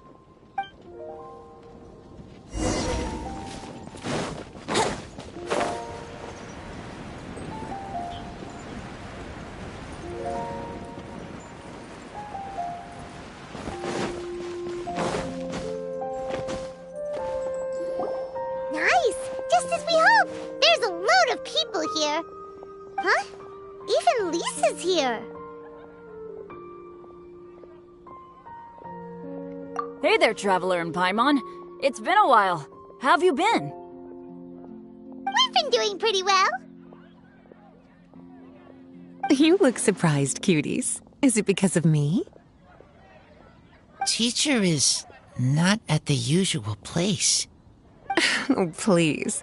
It's not as if I'm glued to my chair. I like to get out for a little fresh air every once in a while. Mika's here today, so I thought it'd be a good time to introduce him to Bennett and Razor. They're all out and about quite often, so it's helpful for them to get to know one another. Hello, everyone. My name is Mika.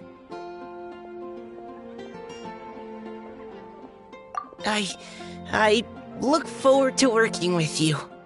No need to be so formal. We've known them for ages. They're cool. Windbloom. Fun?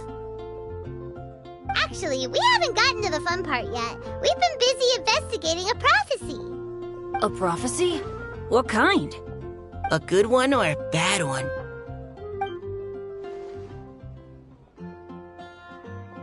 Gosh, that all sounds quite fascinating. I can't believe I made it onto your list of names. You really think I'll be able to help? Believe in yourself. Right. Believe in yourself. You're a first-rate adventurer, Bennett.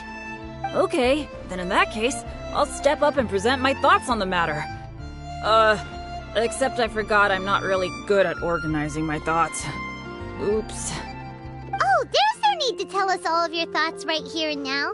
Sucrose said she'll put a mailbox next to the crafting bench, so you can just write down your thoughts when they come to you, and drop them there. A meticulous and efficient plan. Yep, that sounds like Sucrose. I will think also. Give me some time. You still have other people on your list that you need to go see, right? We should leave you to it. Don't worry about us. We'll drop off our letters at the mailbox as soon as we're done. Okay, bye for now. Let's head over to Star Snatch Cliff next. Maybe we'll be able to find some people there. And even if we don't find any familiar faces, you can see really far from up at the top. Maybe we can find people that way. Oh, you're working so hard. Do be sure to get some rest when you can. If you get tired, you know you're always welcome to visit me for a break and a cup of tea.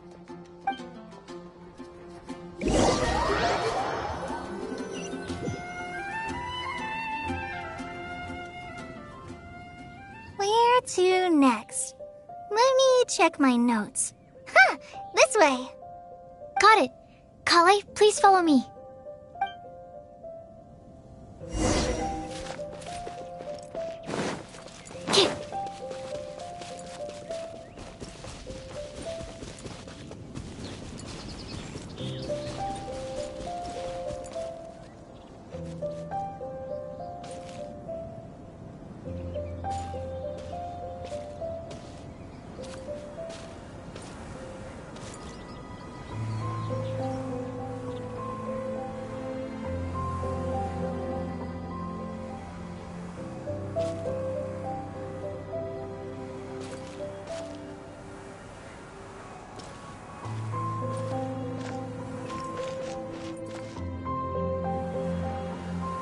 Oh, it's our lucky day. There are several people over there. Amber? Wow, and Eula's with her too.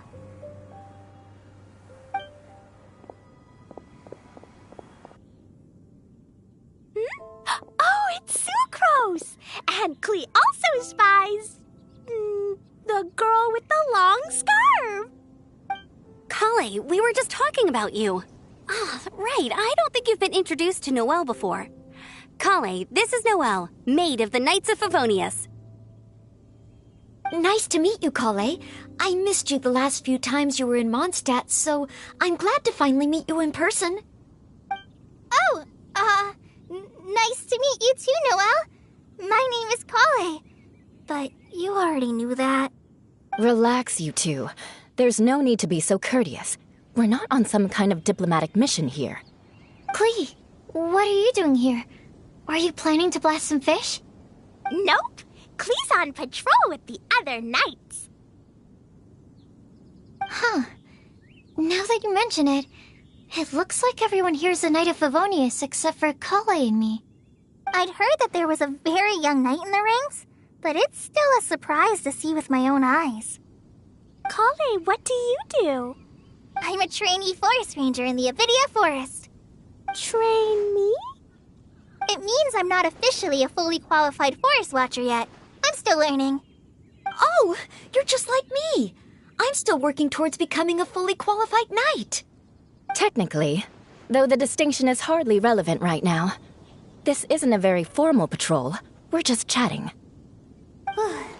Don't panic, Kale. Just pick a topic and join the conversation. Don't panic. Whatever you do, don't panic. It's just Amber and her friends. There's no need to be nervous. Let me guess. Were you chatting about the new guests in town? Yup.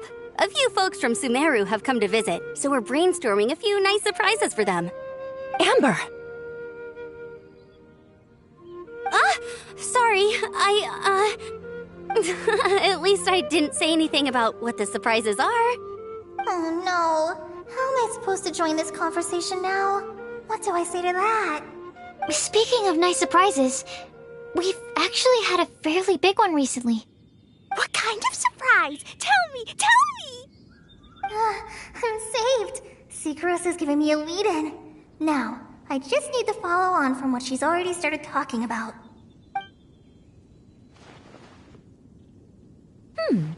What an interesting prophecy. I have no idea what the answers could be, though. So essentially, you're gathering information to help you solve the riddles, correct? I'll do my best to help. Thank you so much, Eula. Anytime. There's no need to answer right away. We'll put a mailbox next to the crafting bench for people to drop us a note once they've thought of something. I'll drop something in there for sure. Nice idea. I think we can all commit to writing a note. We'll see what we can come up with. Yup, don't worry. You can count on us. But we do have to finish our patrol first. What route are you taking today?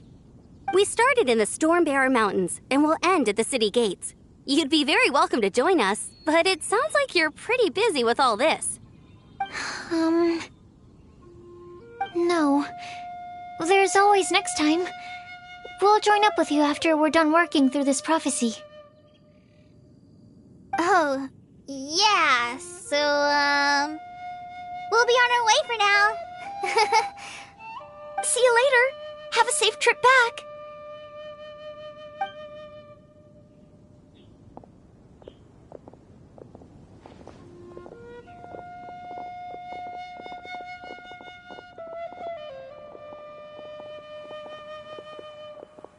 Are you okay, Kale? Was it that obvious? No, not at all. It just looked like you had something on your mind. So that means it was obvious. Whatever's bothering you, you can talk to me about it if you want. I'm happy to help. Thanks, Sucrose. Well, the truth is, I don't really know how to act around Amber and the others. Really? I thought you two were good friends. We are. Amber's a really important friend to me. I don't know. I guess if I'm being completely honest, the problem's probably with me. The first time I came to Mondstadt, I was really immature. I didn't want to let people in, and I was generally pretty awful to everyone. Amber was the one person who didn't give up on me, and if it wasn't for her persistence, I wouldn't have found a friend at all. Without Amber, I might not even be here today. And because of that, I really look up to her. I think of her as my role model, and hoped that maybe one day, I could learn to be like her. But after trying and failing for several years, I think I finally realized. I'm no Amber, and I never will be. Looking back, it seems silly that I ever thought like that. We're nothing alike at all. My personality's so... weird. I always get so anxious and I overthink everything. Aw, Kale, don't say that. Sucrose? Would it be okay if I told you a bit about my past?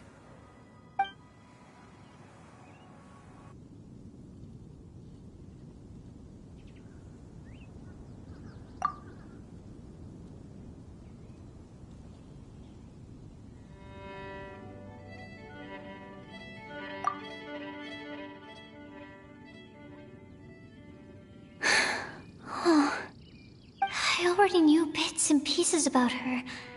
But still, why did she have to go through all that? I'm sorry. We've only just met and I'm already dumping all of this on you.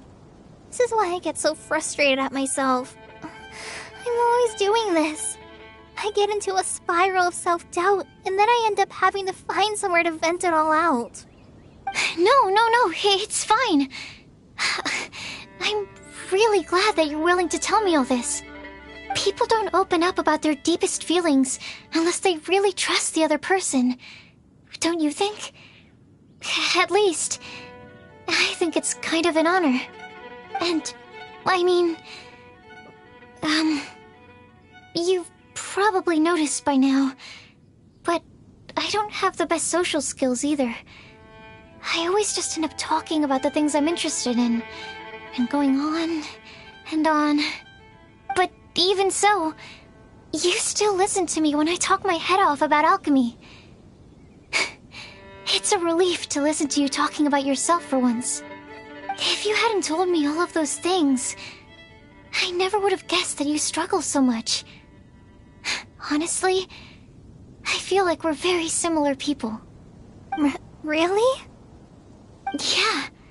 Everyone has their own problems to deal with. I certainly do. All the feelings that you talked about just now, I totally get it. It takes so much more effort for us introverts to fit into a crowd.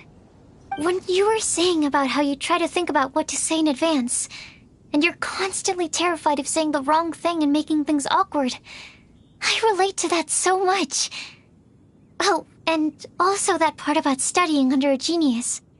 In fact, before meeting you, I'd never met anyone who seemed so similar to myself. Oh. I'm not very good at giving words of comfort or anything, and I'm not gonna tell you to just get over it or stop worrying about it. How about we just sit here for a little while? We don't have to force a conversation if we can't think of anything. We can just sit here together.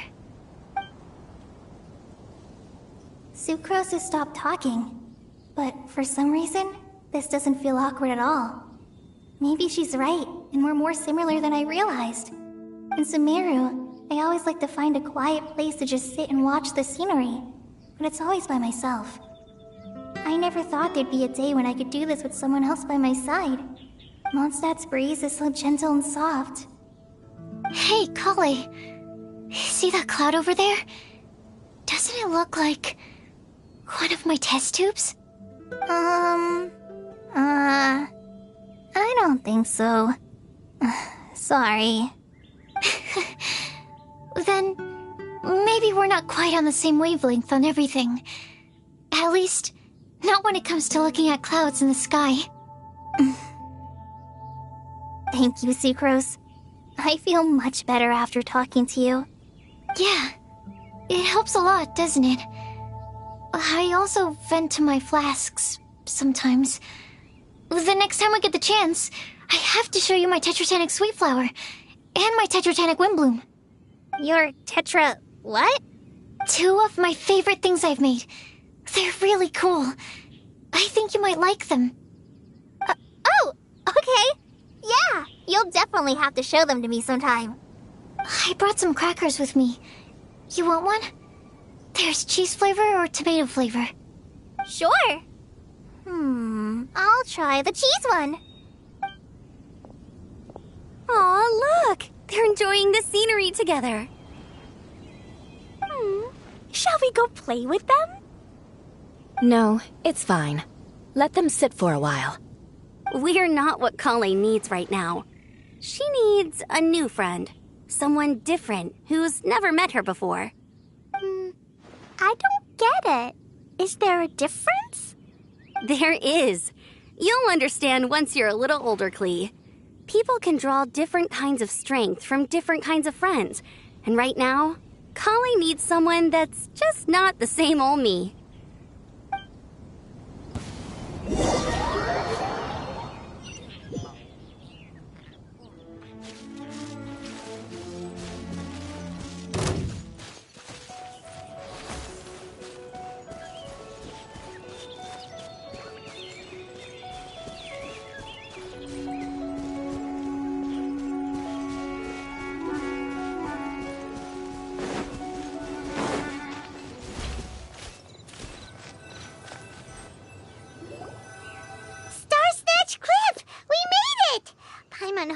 find someone we need here. Help! I beg you, please don't let go! Who's that yelling? Let's hurry and take a look.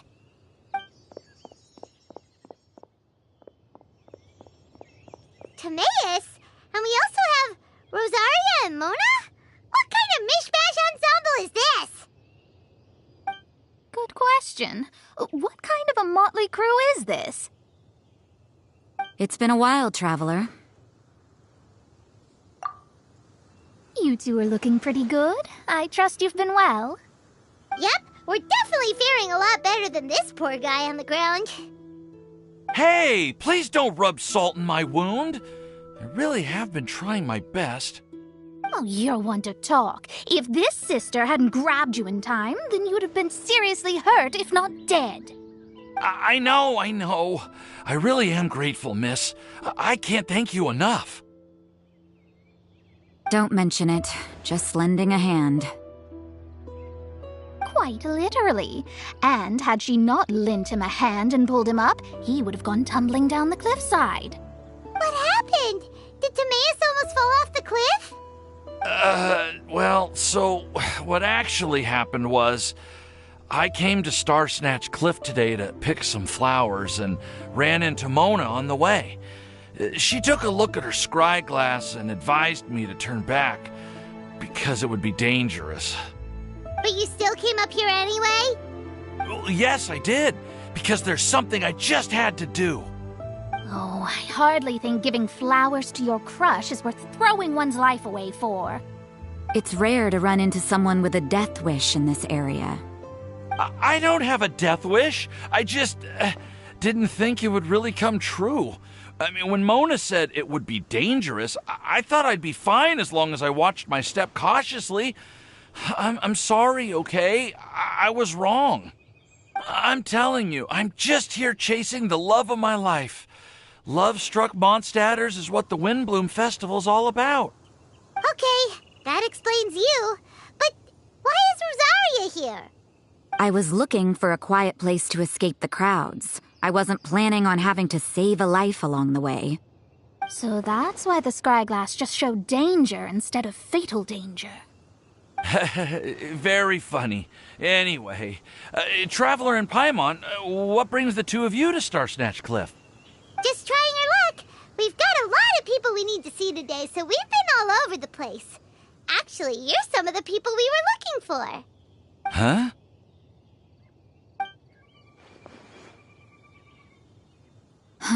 I see. So, all we'll need to do is find some clues, make a note, and drop it off at the mailbox? I can't believe there's a prophecy like this, let alone that I have a part to play in it. Oh, I guess this means everyone will find out about my crush now. I came here because I wanted to give some Cecilias to the girl I love. They'll really suit her. She's... No one asked. Please, do not subject us to your gushing about your girlfriend. You saw right through me. You said you need clues, right? Well, in that case, Mona Magistus the astrologist will provide you with a personally handwritten letter. Just wait for it to show up in your mailbox. You can be on your way now. We won't keep you any longer. All right, then let's head back for now and meet up with everyone else. Will do. This is all so embarrassing. Thank you both.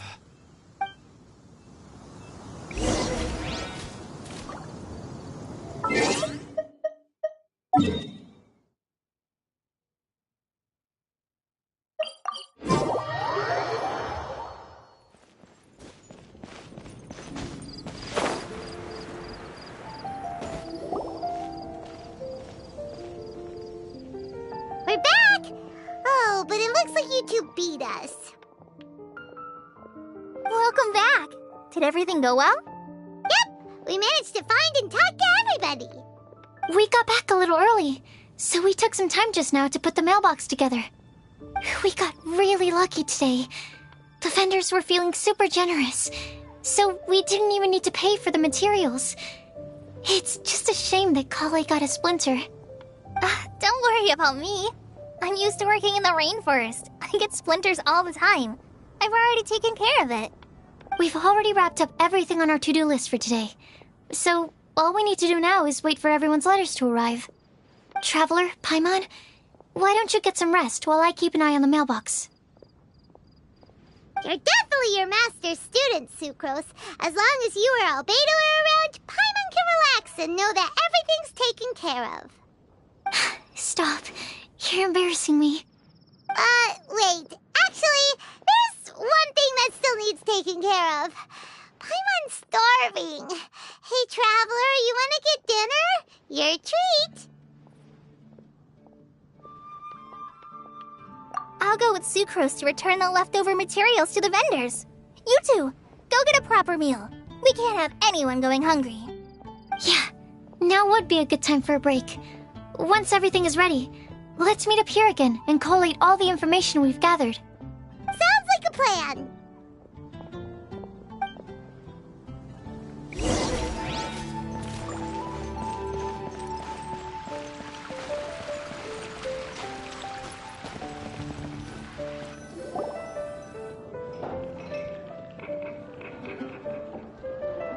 Paimon will have this one, and this one, ooh, and this one. Hey, Paimon's really hungry! And don't forget, Paimon's also ordering for you, too. It's not like Paimon's gonna eat everything by herself.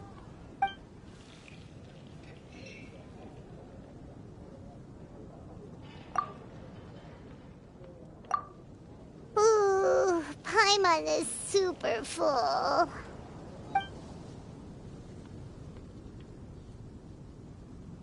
Is everything packed up and ready? What do you think about meeting up at 5 to go to my house? Yes, everything's ready. I've packed some great wine and smoked ham. Oh, your parents will love it. Ham? Look, we've known each other for quite some time now. Don't you think it's been long enough for you to remember that we only eat bacon in my house?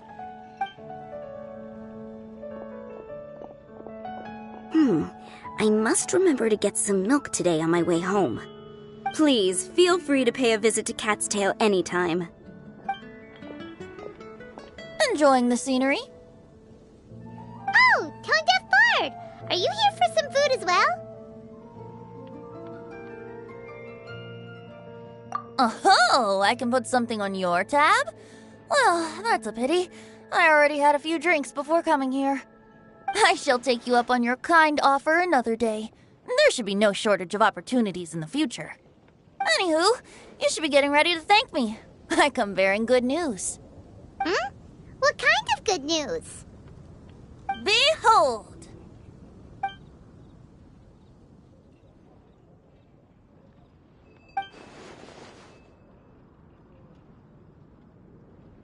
What is it? It's what you need the most right now. The answer to the prophetic puzzle. Simply head to the location marked on the map and you'll find the lantern you've been looking for.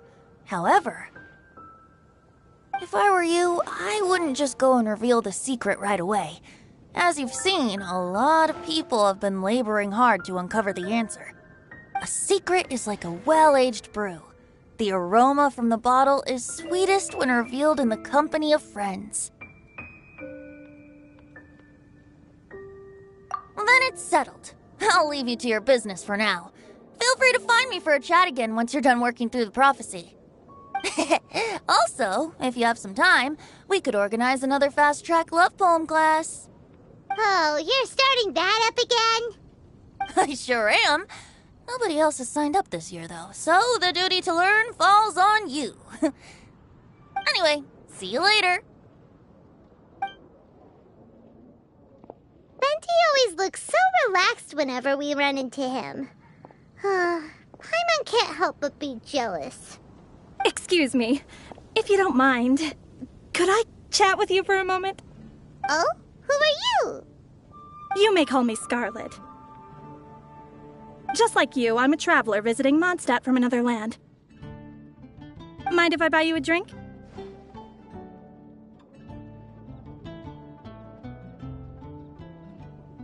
Leaving the door open for another time, I see. I can tell that you've dealt with a lot of people during your travels. You can tell? Well, we are very experienced adventurers after all. I can. That's why I tried to strike up a conversation with you in the first place. I was on my way to go shopping earlier when I overheard your conversation next to the crafting bench. From what I could gather, you are trying to investigate a bizarre prophecy? Yep, bizarre is definitely the word. Don't you think it sounds just like the kind of story that would happen in Mondstadt? Anyway, that's why I wanted to ask you a favor. If and when you manage to unravel the answer to the prophecy, could you let me know what it is? Not so much the prophecy itself, but Mondstadt as a nation. That's what I'm interested in. I was born in a distant land, but I have family and friends who once lived in Mondstadt for a long time. They said that it's a great place full of fairy tales and romance and recommended that I come for a visit. As it happens, someone I know has an anniversary coming up soon. So I figured this would be a good time to come here and see all the sights that she once saw. What do you think about Mondstadt so far? It certainly lives up to its name as the city of romance and freedom. We think so too. So, about the prophecy. Thank you. You're very friendly. It's been a real pleasure to meet you. I'll leave it to you then. Hope you continue to enjoy the city and have a wonderful day. She definitely isn't dressed like a local, huh? Where do you think her hometown could be? Please find me a flower that is not of this world, and a guide who will never get lost. Find me one who would never lie, as well as a legend that never ends. Huh? I never thought I'd have someone secretly following me, even in a free city like Mondstadt. Good day to you, miss.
It's time! It's time! Let's go meet Sucrose and Kale at the crafting bench!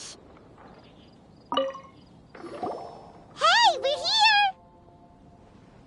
Traveler, Paimon, great timing. We got a lot of letters in the mailbox, and I just finished sorting them into 4 groups. Nice work! Well, the real work hasn't even started yet. Which batch of letters should we read through first?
Let me quickly summarize what we found out about a flower that is not of this world.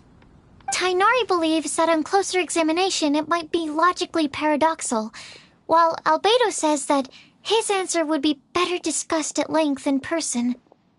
As for my answer, I think a clock in the shape of a flower would constitute one that is not of this world. Here's what we've gathered regarding a guide who will never get lost. Mona said that she'd like to join us in uncovering the secret behind the prophecy, while Bennett suggests Fischl, Mona, or the Traveler as potential candidates. Mika didn't submit much, but he did draw a vegetation map for Master Tainari and wrote up a dragon spotting calendar for Sino. Amber also wrote in. She said that she sees herself as nobody's guide, but everybody's friend.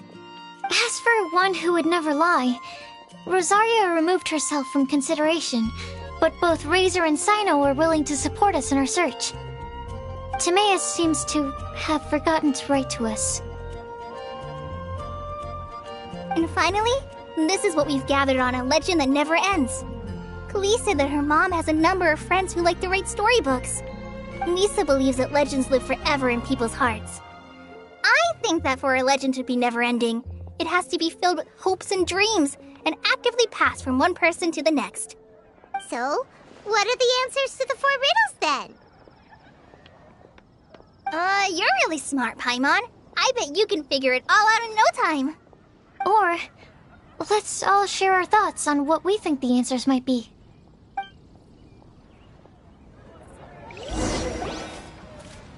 Wait! Wait for me!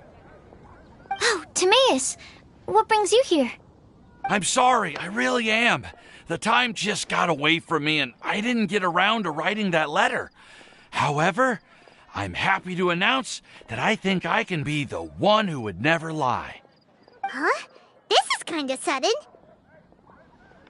Not that we don't trust you, Timaeus, but, could you elaborate a little after you catch your breath? Of course, of course.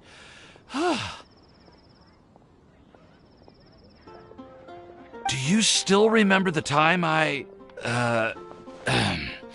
collaborated with a certain Miss Ying-ar?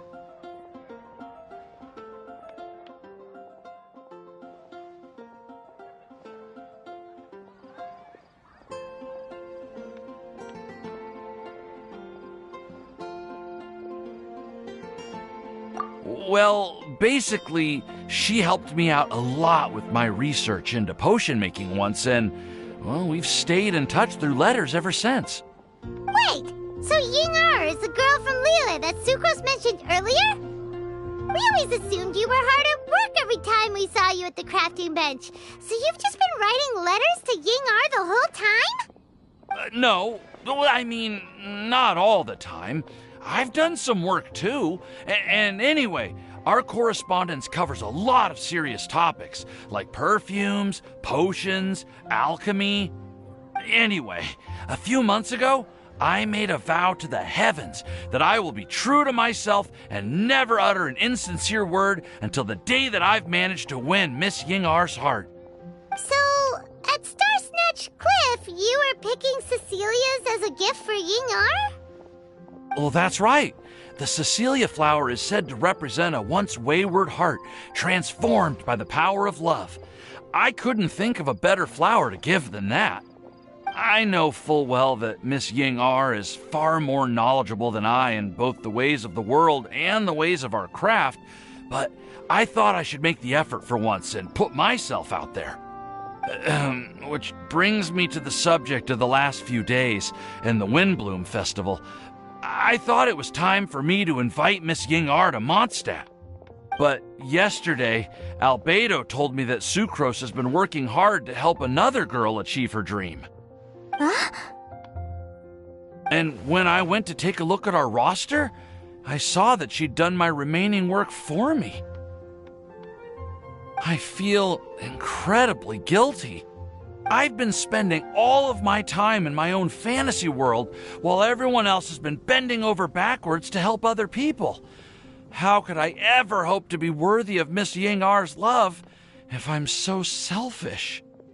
Oh, Timaeus. And that's why I've decided to join you. But then what about Yingar? Yeah. Haven't you been planning this for over a month now? You said you were gonna invite her to Mondstadt. Well, yes, I did mention in my letters that I'd like her to visit, which is why I just sent her another gift with my hand-picked windblooms, along with a handwritten letter. I explained that a matter of great importance has presented itself to which I must devote my full attention for the time being. As soon as it's resolved, I'll make haste to Liyue to pick her up in person. I made sure to package the gift and letter with the greatest care. All I can do now is hope that she'll understand. Point being, please know that I sincerely want to support you in this endeavor. Plus, I think I'm an honest person. As far as I recall, I don't think I've told a single lie in my life. Well, you certainly convinced Paimon with that speech. Don't worry, Timaeus. We won't let your determination go to waste. Thank you, Timaeus. Ah, thank you, everyone. I promise to do everything I can to help. Okay, so it looks like we found our one who would never lie. Great! Let's keep it up. On to the other three.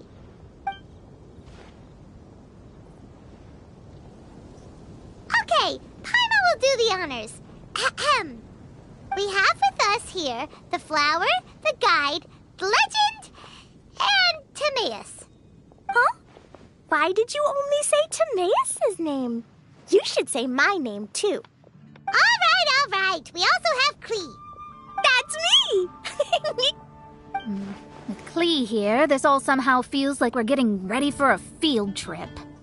There's nothing wrong with a more relaxed atmosphere, is there? Of course. We will soon see if my hypothesis has any merit. Actually, I'm still feeling a little nervous. Me too. But weren't you all fired up just a moment ago? Yeah, you're right. Okay, let's do this. Actually, I'm a little worried too. Deep breaths. Deep breaths. I know what you're feeling. Saying anything becomes so much harder when there are so many people watching. Well, does anyone know the exact location of where we're headed, or should I do a reading on my scry glass? According to the prophecy, once we figured out the answer, we should test it at the Lantern of Utmost Joy. Wait, but where is this lantern? Oh, we know something about that. What?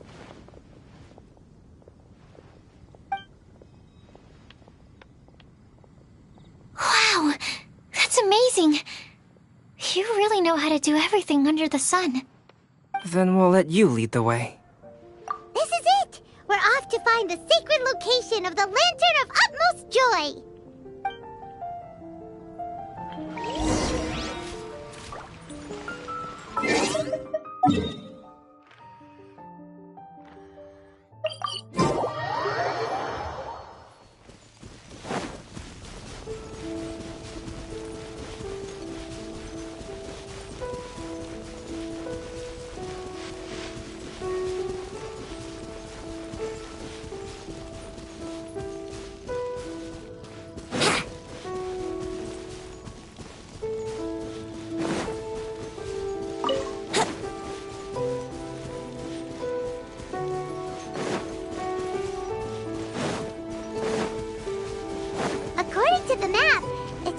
Somewhere around here.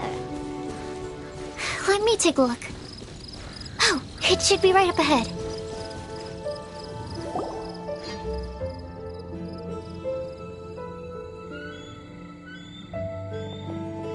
Aww. I don't see any lanterns here. Now that I think about it, the prophecy didn't say anything about what the Lantern of Utmost Joy actually looks like, right? Maybe we've overlooked something? Traveler, are you trying to figure out something else from the paper?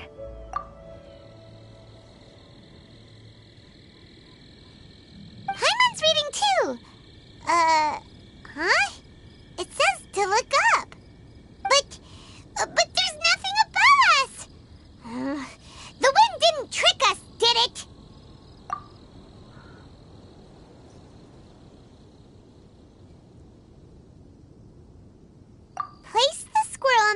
of the pointy-eared cat, and a pious puppy will open the doors to show you the way. Huh. Paimon read the whole thing out loud, but nothing's happening.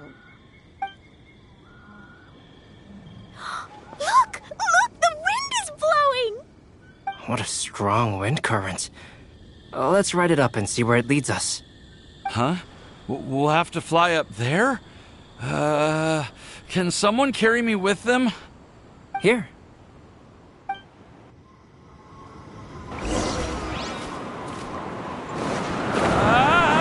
This is the first time I've ever flown like this!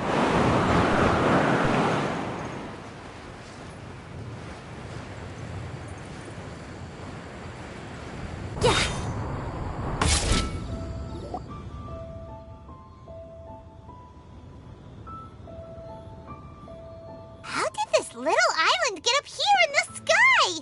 Did somebody make it? Just to be safe, I've been jotting down our entire route here. This way, no one will get lost. Oh, good thinking, Kale. Huh. Who would have thought we'd find this kind of table here? Weird. It's almost as if someone was holding a tea party. I never would have guessed that such a place could exist. Right above Mondstadt, too. Wow, look at that pretty lantern on the table. There's even a chair for each side of the lantern, too. There seems to be something on the back of this chair. Let me have a closer look. Take your seat, present your answers, and you shall reach enlightenment. Well, as far as instructions go, I guess that's simple enough. So we just need to do as it says, right? Wait a second. Huh? What is it, Albedo? We'd better make sure this place is safe before taking our seats. Everyone, please stay clear for a moment. Well, all our questions and doubts aside, the scenery here is pretty amazing. It'd be impossible to feel stressed here. How is everything, Albedo? Everything seems to be fine. I didn't find any traps or suspicious mechanisms, but I also couldn't find any overt destructive devices. Huh? What do you mean? Well, it seems that wrong answers won't have any catastrophic consequences. Looks like we'll have to sit on these chairs and fulfill the prophecy. Everyone, I would like to suggest that we try some risky answers on our first attempt. Let's reserve our most confident answers for the second round. That sounds kind of smart. But why? I get what he means. If we do as he says, then we may be able to figure out how the puzzle works. I see. That makes a lot of sense. Mona, is there something wrong? You're not looking too good. Oh, are you hungry? I brought some snacks. Thank you for offering, Klee, but that's not quite it. While Albedo was checking just now, I gave my scryglass a spin hoping to find some information. But there's a strange aura to this place. It's almost as if someone has been staring at me as soon as we stepped foot in here. But if nothing here has actually been physically tampered with, then no. Could that person be?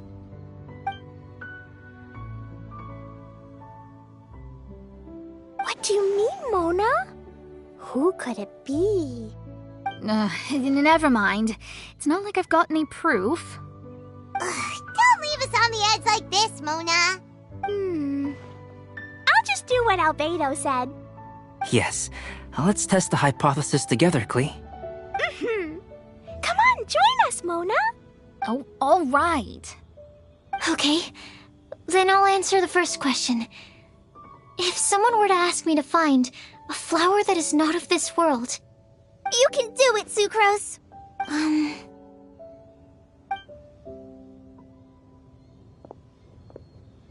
Then I would fetch a tetragenic sweet flower.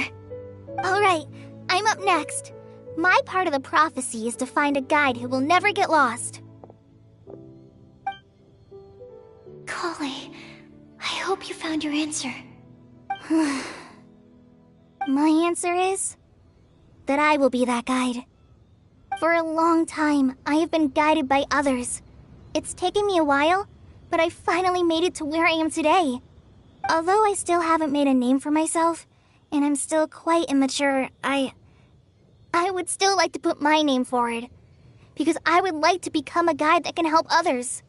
I want to help others the same way Amber, Master Tainari, Sino, and everyone else helped me. Now it's my turn to pass on the gift that I've been given. All right. It's up to me to answer the third part.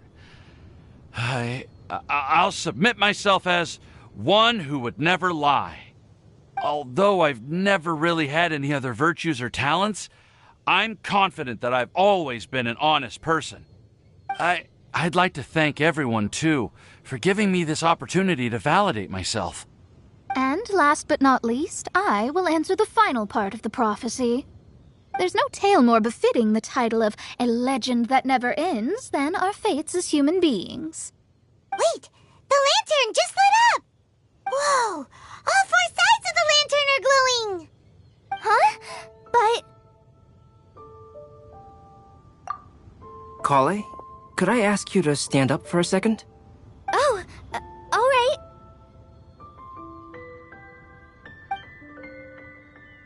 Huh? What's going on? Why is it lighting up regardless of who's sitting in the chair? Didn't it say we have to answer all the questions correctly? It's pretty clear now, isn't it? We've just proven that there is no right answer for this prophecy. No right answer? But how could that be? Although the instructions had come from an old and enigmatic prophecy, it is in fact nothing like the ancient mechanism that we had all imagined it to be.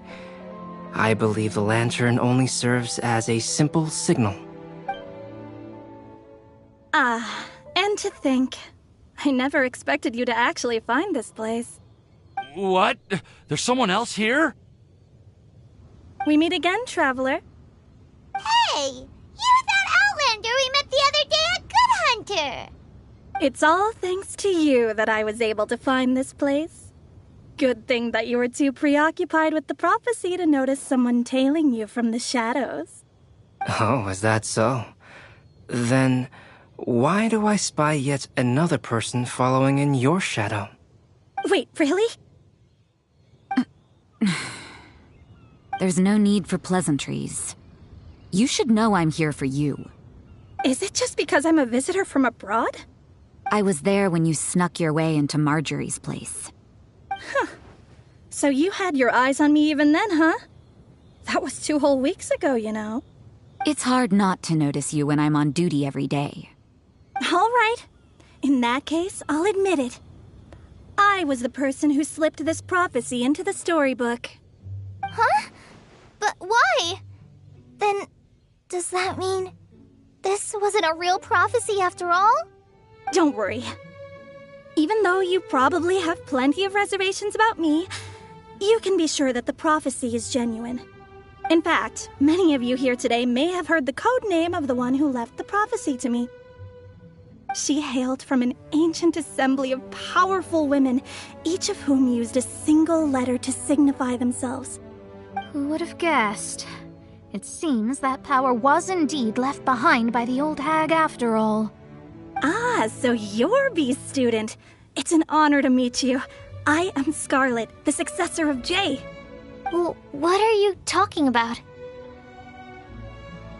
It's a long story, but I'm not quite sure that I'm the best person to tell it. Since you've all spent so much time and energy trying to decipher this prophecy, you must also be very interested in the secret behind this lantern, no? The lantern has already been lit. Now then, please allow me to disturb your happy peace. Huh. Why did this little thing just light up? How strange.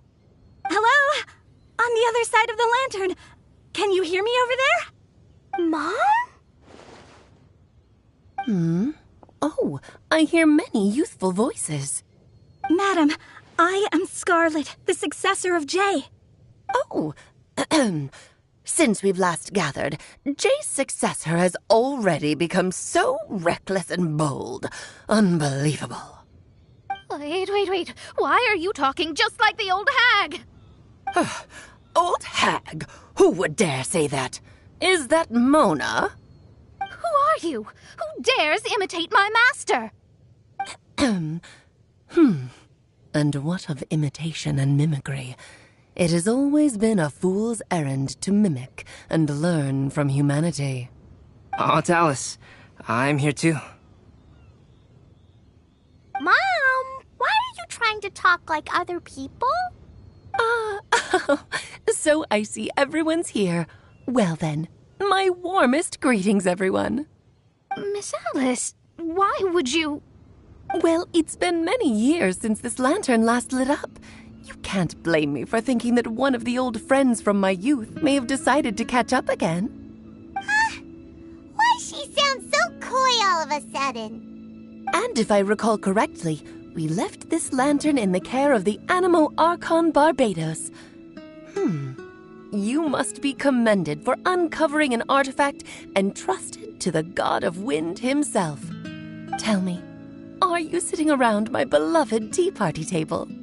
It's a really long table. Oh, so you are. I suppose this means even the Animo Archon has granted you entry to this place. Was all of this Scarlet's doing? Wait. Paimon's completely lost now. So what was this assembly you were talking about earlier? Oh, Miss Alice, would it be all right to leave the explanation of that to you? Well, you should be rewarded for making it all the way up here and activating the lantern.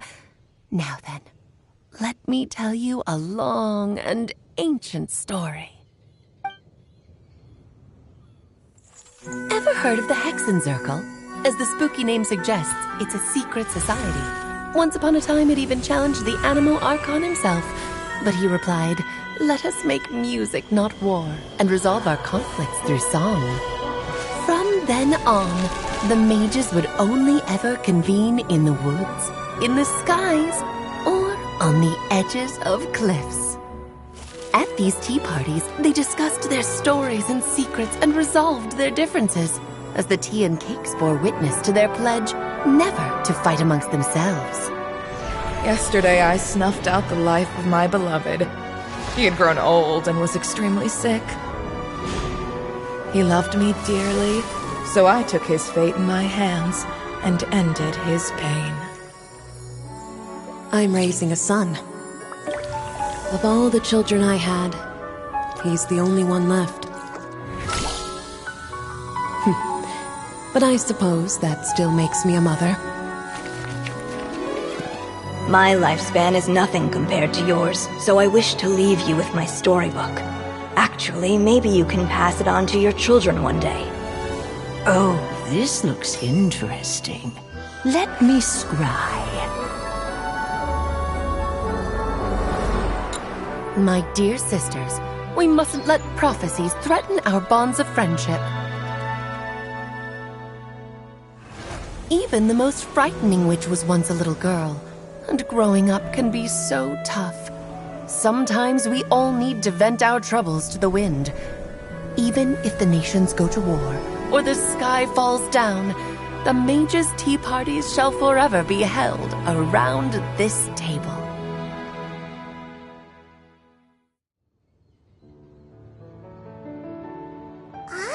So this is where the legendary mages held their meetings. That's right. We often met here to chat and have tea. Then, what about the part saying that if we light the lantern of utmost joy, we'd receive a supreme blessing? About that. I never expected anyone other than Jay to actually read the full contents of that prophecy. It's a little embarrassing.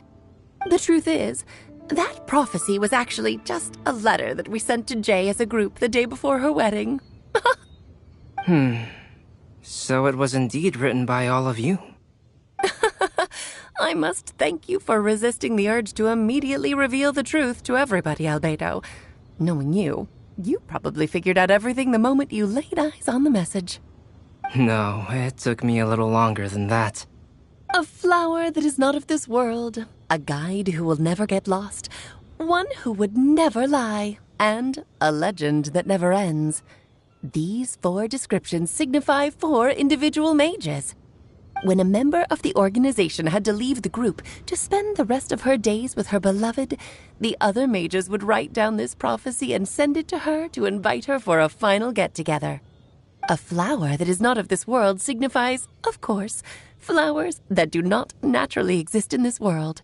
This is the signature of our full name, Rhine-daughter, also known as Gold. If there's anyone in this world who could create a flower species that does not yet exist, it would be her. The guide who will never get lost is N, otherwise known as Nicole. You may not have encountered her yet, but she is a truly extraordinary woman who has made this world's direction and order her subject of study. Some of you may be fortunate enough to have already heard her voice. Like a prophetess, she will only speak to guide people toward the truth when a change has occurred in the world. She has a tendency to suddenly speak in someone's mind without any warning. If one day you would be unfortunate enough to run into a truly dangerous situation, she may use her voice to guide the way forward for you. Who would have guessed that there are so many mysterious women in this world, and... Just that I, Alice, or A for short, have always had a soft spot for those with sincerity and candor. As for a legend that never ends, you may not know M in person, but you've likely encountered one of her works. Have any of you ever read The Boar Princess? Huh? I'm pretty sure every child in Mondstadt has read that book. It's also one of my favorite stories. M was an exceptional human writer who used her prose to teach me the meaning of grief. Don't you think such a person would deserve a seat at the mage's table? Paimon's getting more and more lost. It may sound hard to believe, but I can attest to everything that Alice has said. Jay was also a mortal who aged and passed on, leaving her title to her students and followers. Alice, you've never acknowledged any of Jay's successors. It's now been centuries since the first of us took on her mantle. I've always wanted to meet you. Do you also want to become a mage? Title aside, I think I'm more interested in the meaning and purpose of the Hexen Circle. I used to think that the Hexen Circle was a group of women who could control the very fate of this world. But now, I've seen for myself that besides Jay, many other ordinary people were also among you. Do you think less of us now? No, not at all. My interest has been piqued, and I'm now even more drawn towards the idea of becoming a mage. You're right. I've never acknowledged any of Jay's successors, but you are different. You are much more fascinating than any of your predecessors. Oh, has someone finally piqued Aunt Alice's interest? Now is not a good time, Scarlet, but as soon as I am able, I will seek you out for a meeting. I want you to tell me all about Jay's married life back in her hometown. So the mage who received the prophecy letter from all of you was Jay? She left the Hexen Circle after getting married? Precisely. There was only one way the letter could have been interpreted. She would have known what we meant as soon as she saw the message. We were just asking one thing of her. Please come to see us again. Before you go and settle forever with your happiness, please come share some of it with your best friends and sisters. So, the Supreme Blessing actually meant... All journeys are fleeting and will eventually come to an end. What will give us the most fulfillment and happiness in the end are those who will greet us at our journey's destination. Dear child, I believe you can also understand what I am talking about. We women will always have many troubles and encounter pains and frustrations that will keep us up at night.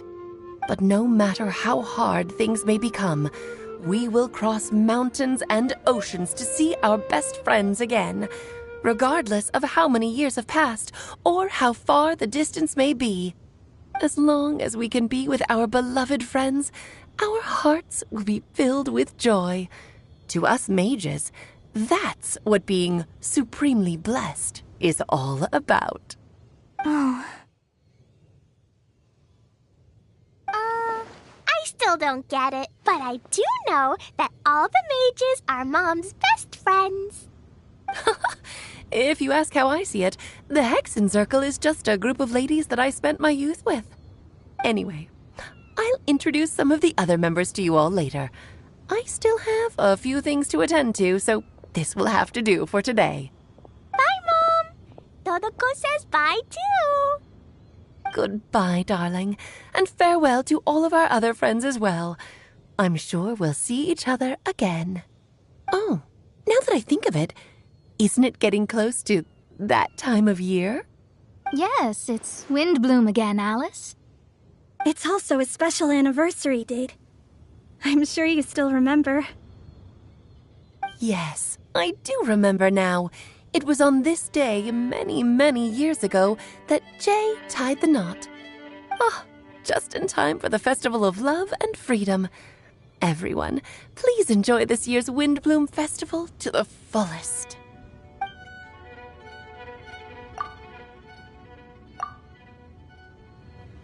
Whoa! Ah! Albedo! Why didn't you tell me we'd have to glide all the way back down?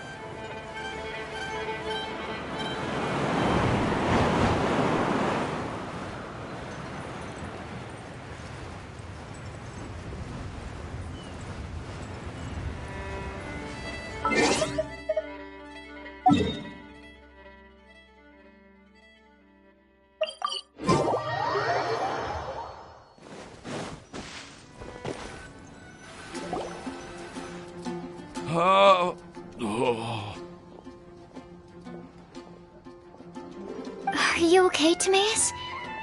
Maybe you'd feel better if you just, let it out. I'm fine. I'm just a little glider sick, that's all. You may want to look into getting your own gliding license when you have the time. It might prove helpful to you. Okay. Sure thing. It sounds like you've still got something on your minds. Why don't you tell us? We're all happy to listen. It's nothing, really. It's just... Well, Alice's story was really interesting and romantic. I won't argue about that. But still, the whole thing wasn't quite what I was hoping for. Of course, I didn't actually expect the supreme blessing to be real, but... Don't say that. None of this was your fault, Timaeus. Honestly, it's more on me for having agreed to be the Windbloom Festival Special Ambassador. Had I not asked for everyone's help... If anything, it should be my fault for finding that prophecy. Oh, no. I didn't mean to blame the two of you either. I just feel like this whole adventure didn't really end on a high note, and we also didn't really get anything out of it. But I'd say we still learned something new. Well, that aside, Timaeus, you still need to go to Liyue to apologize to Yingar, right? Do you want Kali and I to accompany you? Oh, Miss Yingar. Well, I just really don't want her to get mad at me. Now that I've come back to my senses, I really don't know what I should do. Hey, you three? You may want to look over there. Huh? Miss Yingar? Oh, so that's Miss Yingar? Yep, that's her. And she actually came all the way to Mondstadt. I am so sorry, Miss Yingar. But how did you... Are you so happy just to see me? Of course I am. I'm so happy that, I don't, Sorry, I don't know what to say. I was ready to give you a harsh scolding, but now that I've seen you like this, I suppose I could let you off the hook this time. You said you couldn't come to pick me up because of a very important matter, right? Well, Now then, of course I had to come and find you instead. Should we go see how they're doing? Well, I wouldn't. You'll get hit by a forest boar if you interrupt a couple's romantic conversation.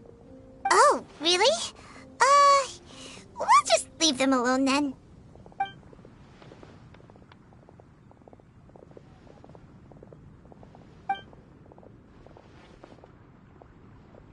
I am so glad to see Timaeus find his happiness. I have to say, I'm even more envious of you, Sucrose. You can be happy just to see others happy, and you gave me so much help without any expectations in return. Even though you said that we're very much alike, I still feel like you have a much bigger heart than I do. But if you say that, then I'd say I'm also nowhere near as brave or tenacious as you. I guess we have the same amount of positive qualities. They're just spread over different parts of our personalities. I've never visited Sumeru, or made many friends from outside of Mondstadt. I'm happy just to have met and become your friend. Maybe I'll get shy and flustered when I meet other people I don't know in the future. But that's okay too. Since we are so alike, you probably get what I'm trying to say. You just need to believe that all of your issues aren't really issues at all. But isn't it too late now for me to learn to accept myself? Well... Do you know anything about the blooming cycles of Cecilius? I may have read about that in a book before. That's a topic that my parents used to talk about back when they were still dating. Surprising, right? To think that people would talk about that while on a date. My mom brought it up at dinner one time last month. She called my dad the most boring man she knew, and said that he even turned up late to a date once, all with a smile on her face. But she also said that learning is just another part of life. It's never too late to start something, as long as you recognize that it's something good for you to do. Why don't you give it a try, Kale? Okay, I'll try my best. They're really having a great conversation. Paimon can't even find a moment to join in.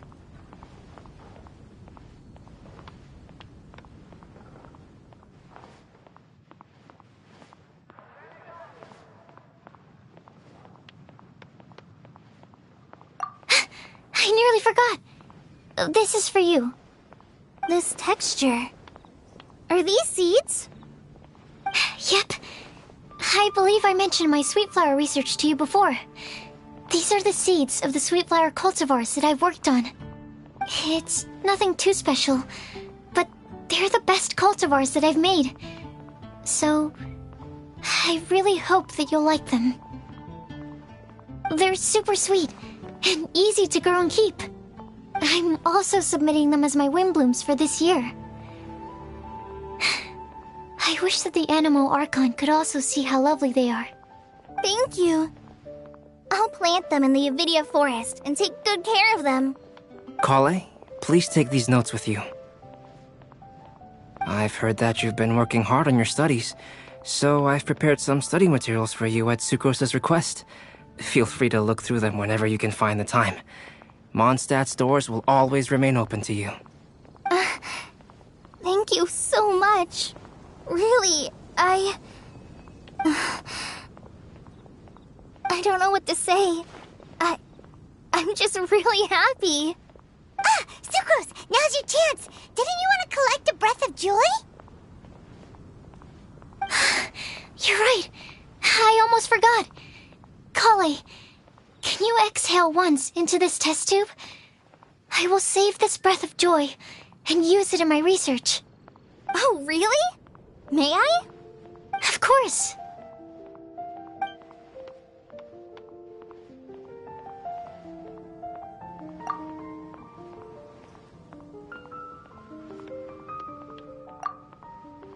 Huh? What was that? It was like a little cloud of happiness. but now it flew away. Well, luckily, there's still some breath left in the test tube.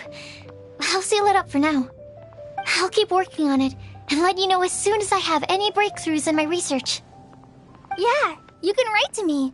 I'll be sure to respond as soon as I receive your letter. Oh, it looks like you found a new pen pal. Master Tainari! Sino! If your friendship was forged in a test tube, does that make you test friends forever? That's it. I think you've ruined Sumeru's reputation in Mondstadt beyond all hope of repair. All that matters is that I've enjoyed Mondstadt immensely. The dragon here possesses a majestic form. Oh, that reminds me. Traveler, this card back is for you. Sino wanted you to have one for yourself. If I had to guess, I'd say he probably wants you to use it if you challenge him to a duel. I'm a master of the game. Do you dare challenge me? Can you believe this guy? Huh. Let's knock him off his high horse. Wait! I've got something to give you, too. Huh? Kali has a gift for us? Yeah! I figured I should follow local Mondstadt customs and prepared a few small things themed after the Windbloom Festival. I made these bookmarks from Sumeru roses at the hotel. I want to give them to Amber, Master Tainari, and Sino. During Windbloom, Mondstadters offer flowers to the people most important to them. You three are family to me. But Tainari said that we're not anything like an academic family. He wouldn't write joint papers with us. Well, in this case, we can consider ourselves as regular siblings. And that should be just fine. I agree.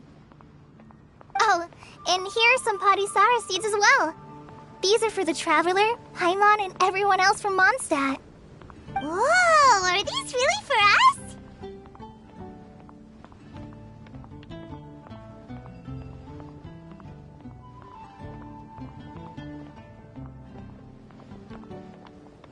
So, are these your chosen Windblooms? Mm-hmm, one of them. Both Padisaras and Sumeru roses are my Windblooms. Although they're not native to Mondstadt, they are the flowers that can best express my feelings. I want to give them to the people I feel thankful for. To those who I wish to accompany as we greet more seasons and future Windblooms together. The real blessing in life is when you are surrounded by people who you'd miss day and night, and who you'd want to see even if that meant crossing mountains and oceans to do so. I'm so happy to hear you say that. Sucrose, do you see that cloud over there? Huh? Doesn't it look just like your test tube?